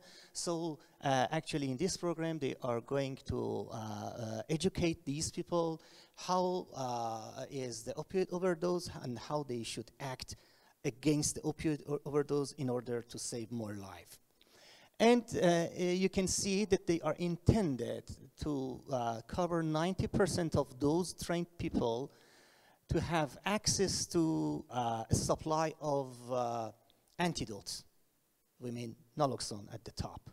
So if they face opioid overdose, and if they have naloxone supply available, they could be able to save the lives. And finally, they wish that of those who have been given a naloxone supply with carrying naloxone under them, it should be in their hand. It should be available. So if you see all together, it means that they are going to protect people against opioid overdose by supplying and by helping the other people to get more familiar with opioid overdose, those who are not mostly healthcare professionals, and teach them how to use naloxone for those peoples. And actually nowadays in many countries they are doing like this. I'm not sure, for example, in Iran we haven't such a program. In Turkey, I know you have not such a program, but for example, in France, they have such a program. So I want to ask Bruno if you have any data regarding less number of dead people because of opioid overdose, comparing the past when the naloxone was just available for healthcare professionals, and nowadays that it should be available for many people.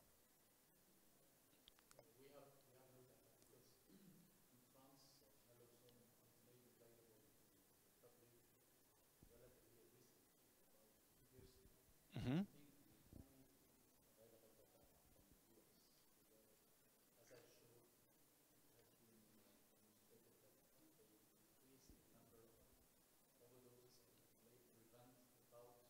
Coming to hospital.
To push it. Yeah.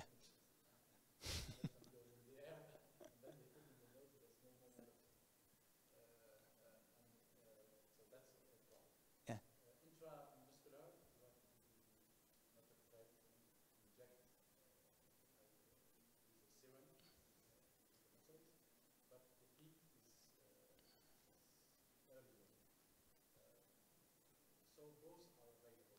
Yeah.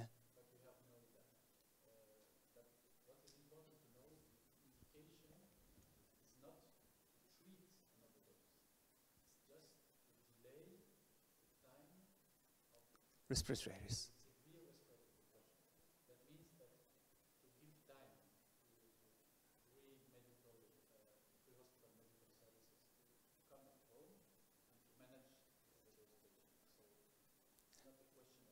Yeah.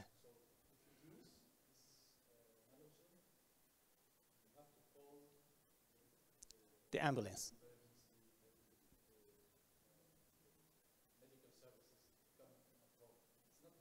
Yeah. So this is a big concern. Actually, in many countries, it depends on the cultural issues. That when they are using naloxone intranasally, it means that probably they are going to treat the patients and they don't call the emergency and the other ambulances to save the patients. So it should run some research in different countries. But nowadays, the statistics shows that it was successful in those countries that were using it, and we should rely on them. Anyway, maybe they were advising that these people should call the medical facilities and ambulances again, and they may not follow. So it should be in the programs of the public health that actually educate more people on the consequences of these behavior in order to prevent further overdose. Anyway, you can see in the next, in the right side that people who use opioids may encounter opioid overdose. And those who are around them, like peers, friends, families, actually community members, staff of medical facilities, and first responders. Those are those people who may help them. So they should be involved in treating these sorts of patients. In my country, Iran, nowadays, the number of opioid overdose cases is so high. And many of them are dying because of lack of on-time management of these patients. For example, when the professor was talking about the difficulty in recognizing the opioid overdose in Moscow theater, it came in my mind that I had a patient that was poisoned by a carrot, and the other patient by a kiwi, and the presentation was like an opioid overdose. So exactly with myotic pupil, respiratory depression, both of them were child. And when we search for what's the possibility of being poisoned by an opioid by a child by using a carrot or a kiwi, we found that that carrot and that kiwi was washed with methadone. And this methadone was kept by his dad in the car. So they thought that this liquid is water, but in fact it was methadone. So they washed the carrot because the baby was eager to eat carrot after shopping, and we faced opioid overdose. So actually opioid overdose is nowadays is affecting many people in my country, in Iran. And almost 10 million people are involved dealing with an opioid overdose-related deaths. Because it is not just the patient himself or herself. It's the community that is involving. It's their families, the other member of the family. We have a lot of unintentional opioid overdose deaths because of filling methadone, filling the bottles with methadone instead of, for example, acetaminophen, instead of, because the bottles were the same. They used the drug bottles. So they put it in the refrigerator, and the elderly people in the home actually used that. And they came with respiratory arrest, and some of them died. Anyway, when we are dealing with opioid overdose, the people around us should be familiar with the symptoms of opioid overdose, and should find a way to help their family members. So actually by using web resources, by using posters, by using, and even by using word of mouth, for those people who came to our hospitals and they are facing opioid overdose, we can somehow help them to recognize the opioid overdose in the future. And you know, one of the main points that people get overdose is after our intervention.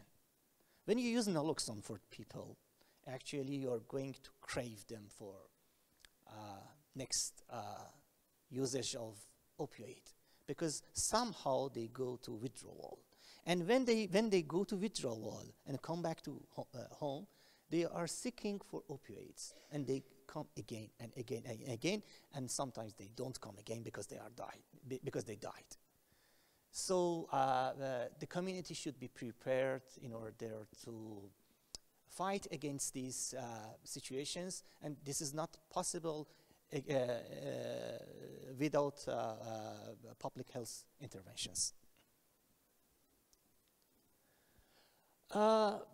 But our talk, I expect you get some impression when you leave this hall, and when you see an overdose patient.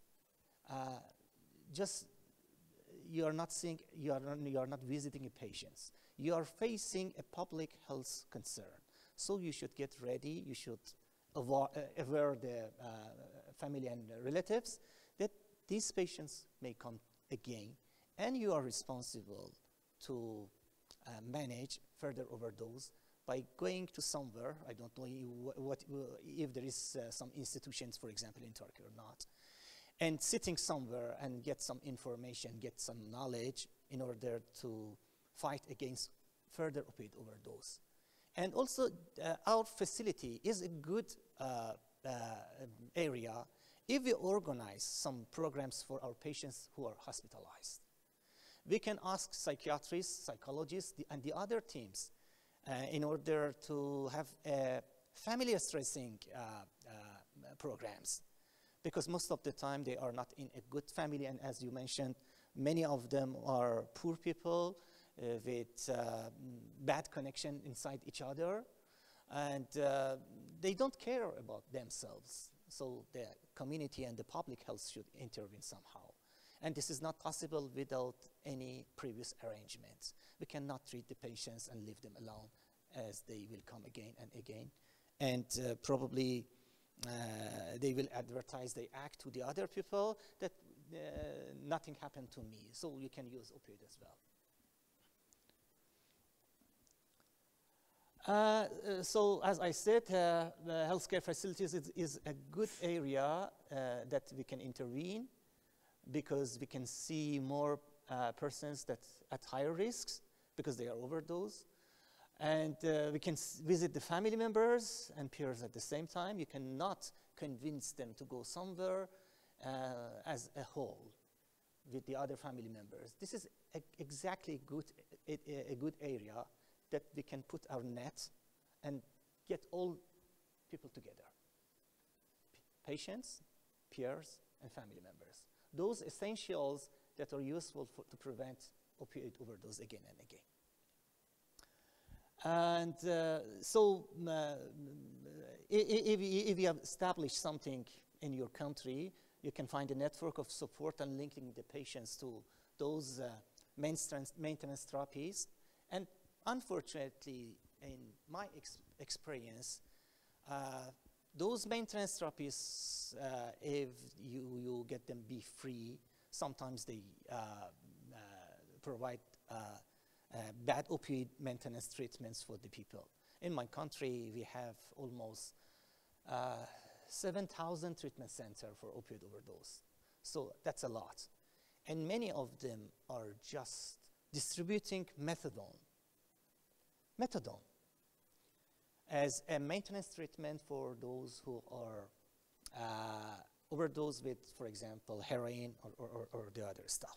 And unfortunately, after a while, they are still prescribing methadone for weak opioids like tramadol. I am sure you have the same thing in Turkey. You have a lot of tramadol poison patients that they are addicted to tramadol, probably 2, 3, 4, 7 pills per day. And sometimes they come to you with seizure. That's a huge problem in Iran. And nowadays, the number one of the seizure in the community is tramadol overdose. So when a young man come to us with seizure, and sometimes presentation of opioid overdose, I mean respiratory depression, something like that, a myotic pupil, we assume that he or she is a tramadol overdose patient. Anyway, tramadol is a weak opioid, so it's not wisely, for example, to get tramadol from one patient and prescribe methadone to him as a maintenance therapy. If we are using maintenance therapy in our community, we should stratify it. We should, for example, use methadone for heroin overdose patients, because they are at risk of HIV, they are at risk of the other infection disease-related, substance-related diseases. And it can help them to be on a regular diet of, for example, methadone. It can prohibit them from bad behaviors, from high-risk behaviors, and it's good for them. That makes sense. But for example, for someone that is using 2 or 3 pills per day, tramadol, it's not a good treatment to put them on methadone maintenance therapy, for example. So what is final consequence? Nowadays, instead of, for example, heroin overdose in my country, methadone overdose is at the top of the opioid overdose deaths. And unfortunately, many of them unintentional, like in the elder patients or in the kids, because they are at risk. So we have to discuss it in our community with public health authorities to overcome this problem. Otherwise, you will face the same problem that we have in Iran. Okay, we talk about that. It all refers to those facilities that make a network for them, to be engage them to them, and to provide the supply for those people who are on maintenance therapy, etc. Okay, this is actually our ward in Tehran. We have some brochures all over the walls to advertise what's the consequences of, for example, using opium, using heroin, using tramadol, etc. And also we provide some pamphlets for them after they release the hospital in order to prevent further overdose. But honestly, I cannot see any difference. But it should be, probably it can be done and presented to the family members. You cannot just involve the patient himself or herself. You should involve the community. And most of the time, they are not care about themselves. So the other people who are caring, who are living with them should be involved. Okay, thank you. If you have any question, please ask. Otherwise, I can go to the next presentation regarding overdose. Yeah.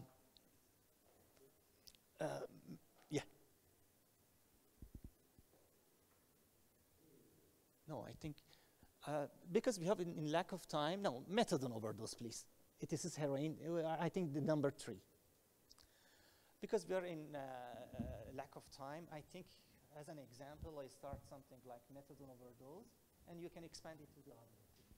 All of them are somehow the same, with some minor actually differences. Number 3.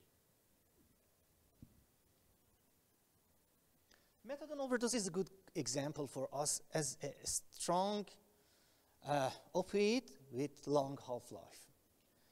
Half-life of methadone is around 52 hours. So if you treat the patients at the emergency department with naloxone, when you see the half-life of naloxone that is much, much less than the methadone, you can expect to see further overdose in methadone overdose patients because of half-life. After a period of time, for example, the half-life of how long is the half-life of naloxone? Less than 1 hour? 60 to 90 minutes? Still the same. You can consider even 90 minutes. So if an opioid has a longer half-life than 90 minutes, you expect to see the further overdose. So all of these people should be hospitalized first. You cannot release the patients from the hospital. Please, methadone overdose, number 3. Sorry. Yeah, we have it here.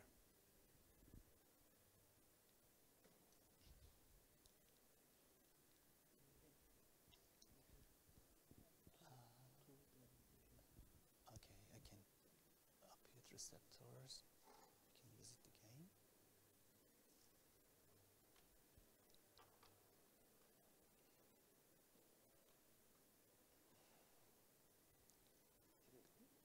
Yes, go to MENATOX.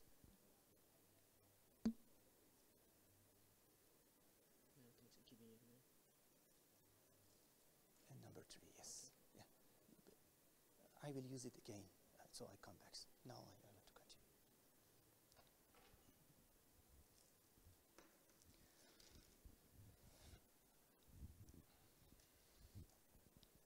Thank you.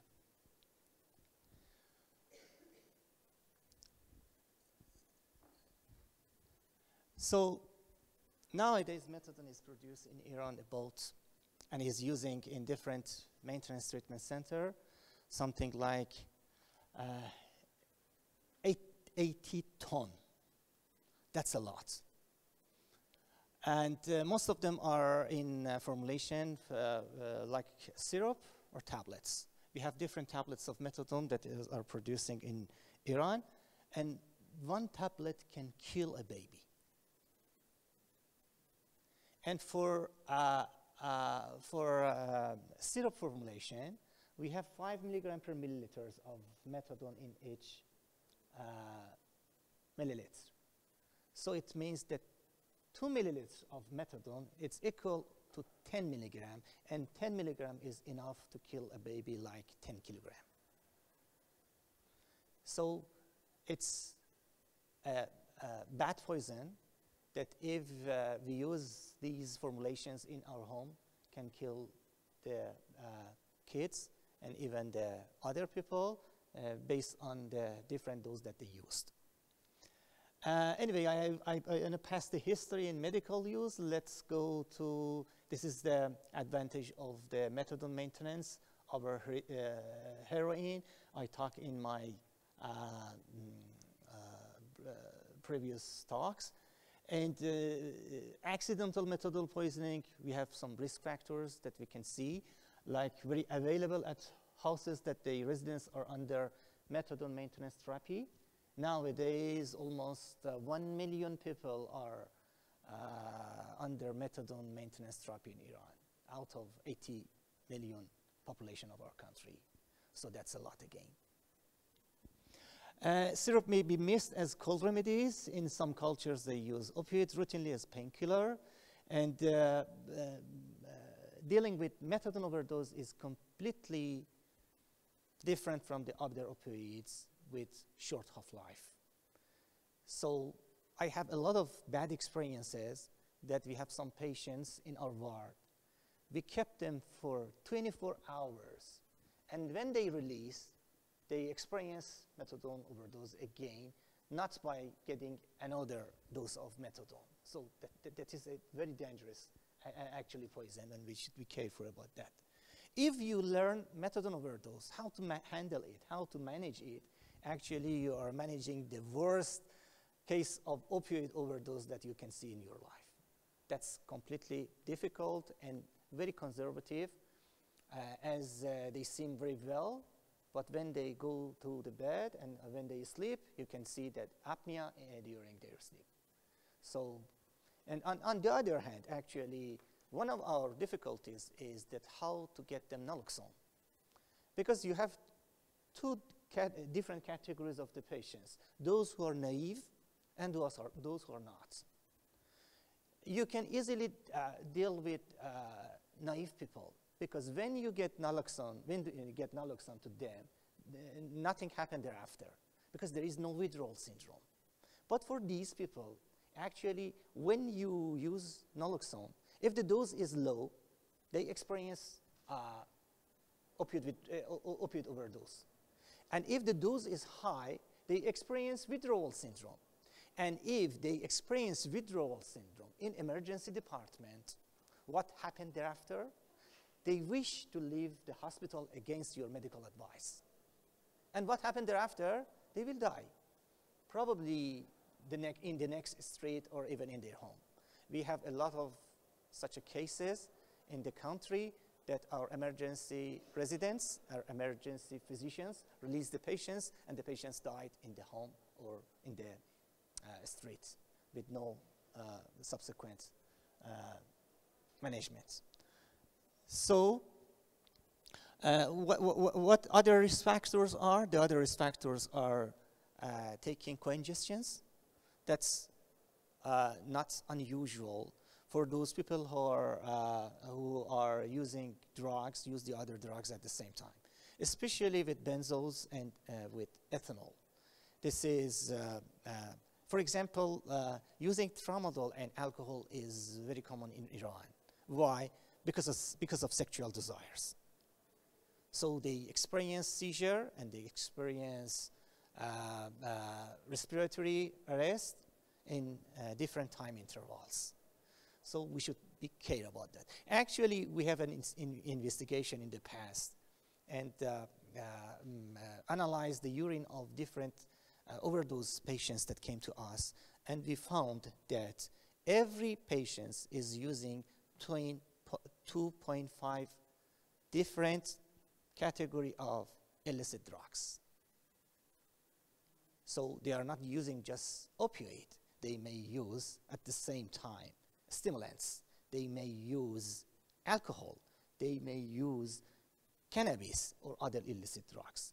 So one of our difficulties is that how to recognize them in a limited time in emergency departments. Okay, let's pass the metabolism.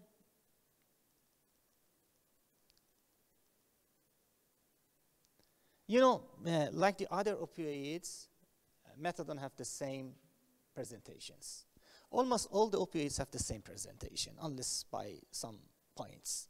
All of them have a triad, respiratory depression, myotic pupils, and loss of consciousness. But do you think that this existed in all opioid poison patients? No. In our experience, we have some data. It shows that only 25% have shown triad of opioid overdose. And the other patients were in lack of some clinical manifestations. For example, when somebody is using tramadol and experience seizure, you don't expect to see myotic pupils in him or her because of seizure. So, but by the way, pinpoint pupils, CNS depression, respiratory depression, hypotension, bradycardia, and decreased bowel sounds are most clinical pictures that can be seen in opioid overdose patients. Torsade is one of the problems that we are facing nowadays with methadone overdose patients, because many of them are on a maintenance therapy, and during maintenance therapy, many clinics have they don't take an electrocardiogram from the patients to recognize that QT interval is prolonged. QT interval prolongation is an indication of stopping the methadone. And actually, we have another study to see what's the cause of death in methadone overdose patients. And we found that almost in all of them, we have ECG abnormalities. And why? What that? Because of prolonged maintenance therapy in these patients. And you can see the growth of acute methadone poisoning patients in our hospital during different years. It's up to 2011, and nowadays it's more than 150. 1,050, sorry. And the same, the growth of acute methadone poison in children. All of them are unintentional. And you see the peak here. Anyway, this is the story that we have drawn with legal medicine organization to see the cause of death in methadone overdose patients. And you can see that a lot of people were investigated, and finally, no, it's not with legal medicine organization, it's for children actually. We have 3 deaths in children out of 475 cases. Okay, let's pass the epidemiological aspects. It's completely clear for all of us that naloxone is antidote of choice for treating these patients. But the question is that how we should start the naloxone, and how we should we continue naloxone with pump infusion, for example, or just observe the patients to see what happened for them. Do you have any idea for your patients here? I wanted to hear your experience in Turkey, if you have any. how you treat the patients with prolonged opioid overdose. Do you have methadone overdose here or not? You don't have. Do you have buprenorphine overdose here or not? At least you have opium overdose here. I'm sure, because Izmir is a place that they produce opium, and it's one of the best places for cultivating opium, because the morphine of the Izmir is rich in the past to 50%. It's more than the other places. But probably nowadays, I'm not sure. I don't have any data.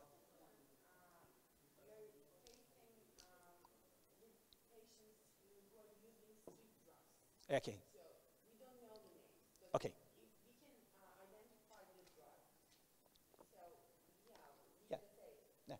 I've experienced this bupropion situation one time. Buprenorphine. Yeah, buprenorphine, sorry. No, yeah, buprenorphine one time. But other one, methadone, I've never seen. Yeah, yeah. But I am sure some people here use opium extracts and opium, raw opium. Raw opium is also have a long half-life. No? My question is that, because most of you are involved in emergency department, and probably if these patients are hospitalized, you are not following them. Am I right? Okay, so let's start in this way. Imagine that someone with opioid syndrome come to you in emergency department. These cases may encounter respiratory depression or may not encounter this respiratory depression. I mean, he or she may come to you with apnea or without apnea, just with respiratory, just with loss of consciousness and myotic pupil. Do your prescription differ for these two categories of opioid overdose patients or not? They are the same. Because in apnea patients, you have no time, you know? Just you should do your best at the first step. But for the other patients, you have enough time. So you can go by escalating dose of naloxone one by one. So what would be your recommendation? What do you do?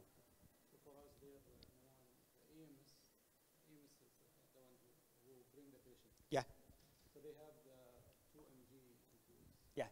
The ampoules of naloxone is, they have different. Yeah. Yeah, there's 0.4 and 2 milligram. But you have 2 milligrams. EMS, they have 2 milligrams. Yeah. So they give it at scene. Yeah. 2 milligram instantly at Some they give it. 2 milligrams without knowing it's naive yeah. or Yeah. What's the problem with this dose? can induce withdrawal syndrome. Yes. They experience withdrawal syndrome. And what will happen after withdrawal syndrome? Yes. Yeah. You cannot work anymore in that emergency department with an agitated patients. Yeah. And again, that's a good point. If you encounter withdrawal syndrome because of using naloxone, what do you do? Do you use, again, opioid to reverse withdrawal syndrome, or you use something else? You use benzos. And the other, why you don't use opioid? Because it doesn't work. Because your actually sites of action are occupied already by naloxone. Naloxone has a good affinity to mu receptors, so you cannot use it unless very stressful opioids like fentanyl. Otherwise, you cannot reverse agitation by using that one. Anyway, that's not a good point, that you precipitate withdrawal in those patients. You should do something else. So many actually people and many experts use little dose of naloxone. Yeah, yeah, yeah. We usually ask the patients and see the patient if they are using opioid or not. If they are naive, there is no worries about the dose of naloxone. But if they are not naive and they are dependent on opioid, the little dose should be the best. And usually we use 0.05 milligrams for starts. And see and observe the patients for a period of time, and if they need more opioids, yeah. But if you see your text, there in different texts there are different strategies, and actually we found that there are 32 algorithms for naloxone administration. Usually we use Goldfrank emergency toxicology. Some people use the Tintinelli, for example, emergency medicine, and they have different advice. And yes, we have already talked about that. Let's pass it. And what about the infusion of naloxone? If you found something, unfortunately, sometimes we cannot rely on the history of the patients that they give us. Sometimes they say, for example, I used tramadol, and finally we discovered that they used methadone. In these cases, the people may go to respiratory depression, and you lose them somehow. So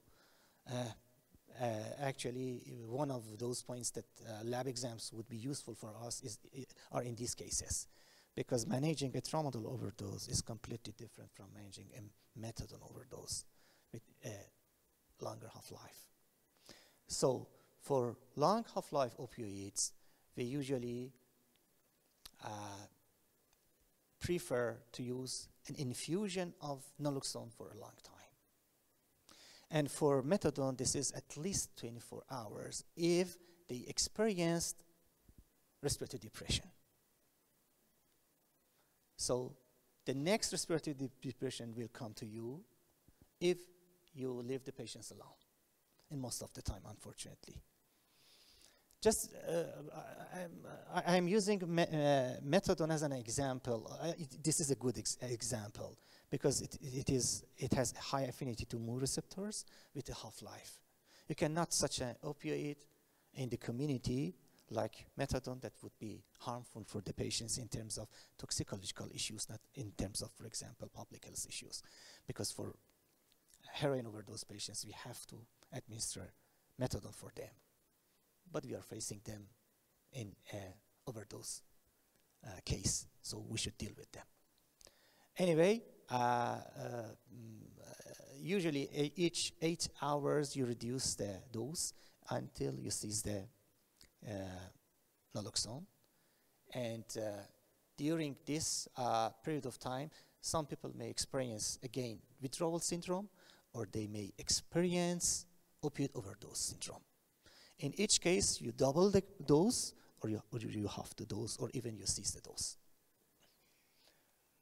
Okay, it was a rapid communication, sorry for that, because we changed our presentations in order to make everything in the morning. Bruno, if you have something to add.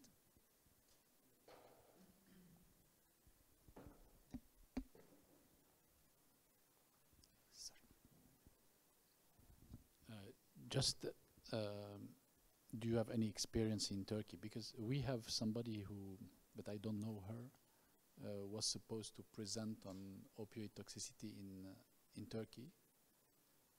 I will tell you the name, if you know her.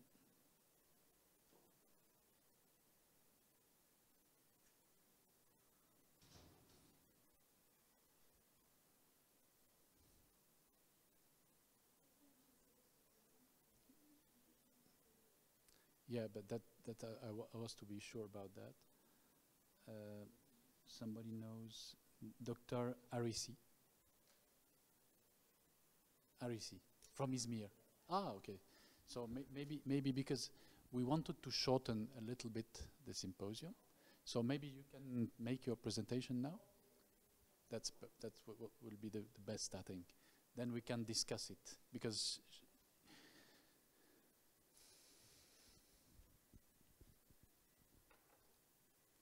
she will talk about the situation in Turkey. Good. That's the best. I think this video was much better.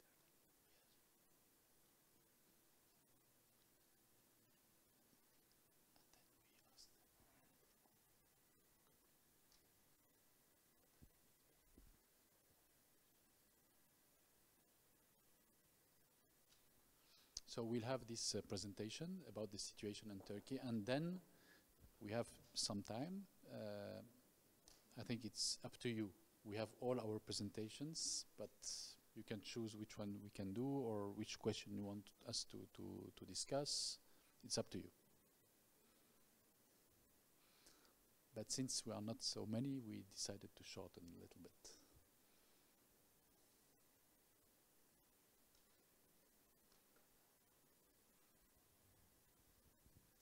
Thank you. Thank you very much. Thank you. Tamam. Tamam, sağ sol. Tamam. First of all, I would like to thank the organizing committee for their invitations. My subject is overdose management challenges, best practices in Turkey. I will try to explain the role of Turkey for the world opioid supplementation, epidemiology of drug use and opioid overdose in Turkey, and the opioid overdose challenges in management in emergency services in Turkey, suggestions for problem solving. And it's also stated, I think, in previous presentations, opioids is the largest proportion of harms related illicit drug use in the world wide, and it has a high mortality and morbidity rates. And Turkey represents a large consumer market in terms of illicit drugs. Because of its geopolitical location, Turkey is naturally affected smuggling of opioids, derivatives, and chemical intermediates and other illicit drugs. It is located in the Balkan Road, and it's a key transport point for illicit drugs from Afghanistan to Europe. And if we look to morphine and heroin seizures in selected significant countries between 2014 and 2017, the number of heroin seizures is more than the number of morphine seizures, and especially acetic anhydride heroin precursor seizures is most common in Turkey. And according to European Union drug market report, heroin is the third most common seized illicit drug following herbal cannabis and cannabis resin, but heroin is the most encountered illicit drug among all treatment entrants, and the third graphic it's showing that the number of patients treated for opioid addiction is more than the number of patients treated with the other addictive substances, and in this report also stated that all treatment entrants and first-time treatment entrants are in the European Union range in Turkey, and the quantity of heroin seizures and the number of heroin seizures are in the upper limit of European Union, and this that also confirming the important role of Turkey in drug trafficking. And if we look at gender distribution, the drug use is common in men, and overdose deaths are increasing over the years, and opioid-related death rate are 24%. And of course, there is a problem of drug abuse in Turkey, and in Turkey, TÜBİM is the partner of European Union, the Turkish Monitoring Center for Drugs and Drug Addiction, and TÜBİM is attached to the Ministry of Interior, Turkish National Police, Counter-Narcotics Department, responsible for the coordination and implementation of the national drug strategy and monitoring the drug situation, and TÜBİM has assumed very important that is in this area. And according to TÜBİM's report, in 2018, the number of drug-related deaths decreased compared to 2017, which is published by European Union Drug Market Report.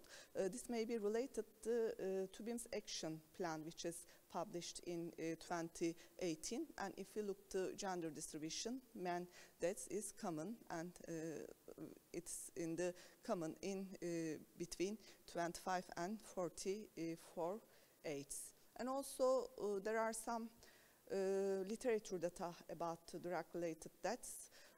Between 1997 and 2001, nearly 4,000 deaths due to intoxication were reported in Turkey, and nearly 10% of them from drug overdose and toxicity, and opioids were implicated in nearly 40% of deaths.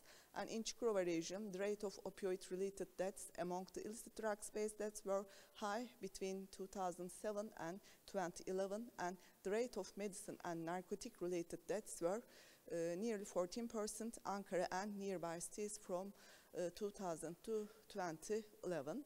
And we know the deaths related drug overdose, but we don't know the exact rates of emergency services admissions in Turkey because our national poison information data is very old, and there are some local studies.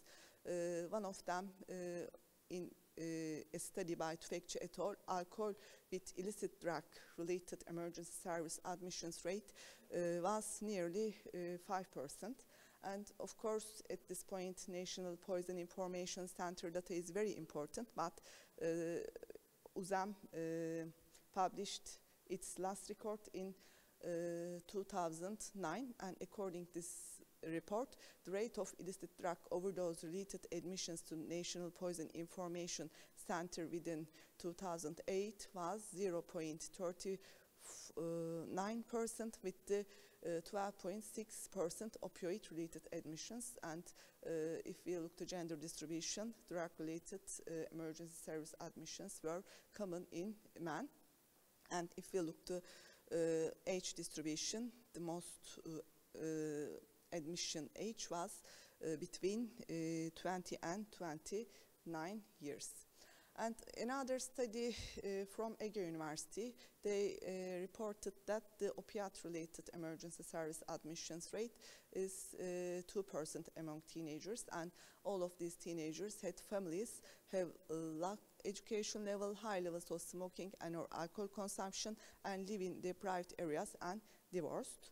And the data about emergency service admissions is very weak at this point. And of course, these are pinpoint pupils, unconsciousness, respiratory depressions are the main clinical findings of opioid overdose. And in the treatment, of course, basic life support is very important, and timely administration of naloxone is life-saving, and it has intravenous, intramuscular, subcutaneous, and intranasal formulations. But in Turkey, sometimes to find naloxone is very difficult. There are two formulations, intravenous formulations for emergency use and sublingual oral formulation for the use of addictive person. But naloxone is in the abroad active ingredient list. It isn't in the located National Poison Information Center's antidote list, and sometimes there are some problems of importing the naloxone because it is brought from abroad via Turkish Medicines and Medical Devices Agency, and sometimes it can't find in emergency services or ambulances. And also, I think it's a common problem in the world. It is only used for healthcare professionals, and some relatives of opioid users who can witness an opioid overdose can find naloxone. Of course, there is no inhalational form in Turkey. And of course, for prevention is very important. And the patient who are opioid user who injects, restarting opioid use after a period of abstinence are under the opioid overdose risks. And of course, World Health Organization have some recommendation for preventing opioid overdose. And one of these naloxone be made available to people likely to witness an opioid overdose, training of the opioid users' relatives about opioid overdose, and psychosocial support, opioid maintenance treatments, treatment with opioid antagonists such as naltrexone is very important. And with the World Health Organization recommendations, TÜBİM published an action report. The report's name is 2018-2023 Drug Enforcement National Strategy Document and Action Plan. And there are 4 main points in this plan. One is prevention of drug supply, one is prevention of drug demand, one is protective and preventive services, and the other is communication in the fight against drugs. And in the protective and preventive services, of course, consultancy services, drug first support line is very important, but organizing emergency rescue teams and emergency services as a part of fight against drug is very important. At this point, to training emergency service physicians is very important, and emergency service physicians may encounter opioid overdose patients in emergency services, and they must know how to manage opioid overdose, and of course they must determine the necessities of emergency services. As a summary and as a conclusion, opioid poisoning is a major problem in worldwide, also in Turkey, and the most limitation for us is we don't have the exact data related to emergency service admissions related to opioid overdose.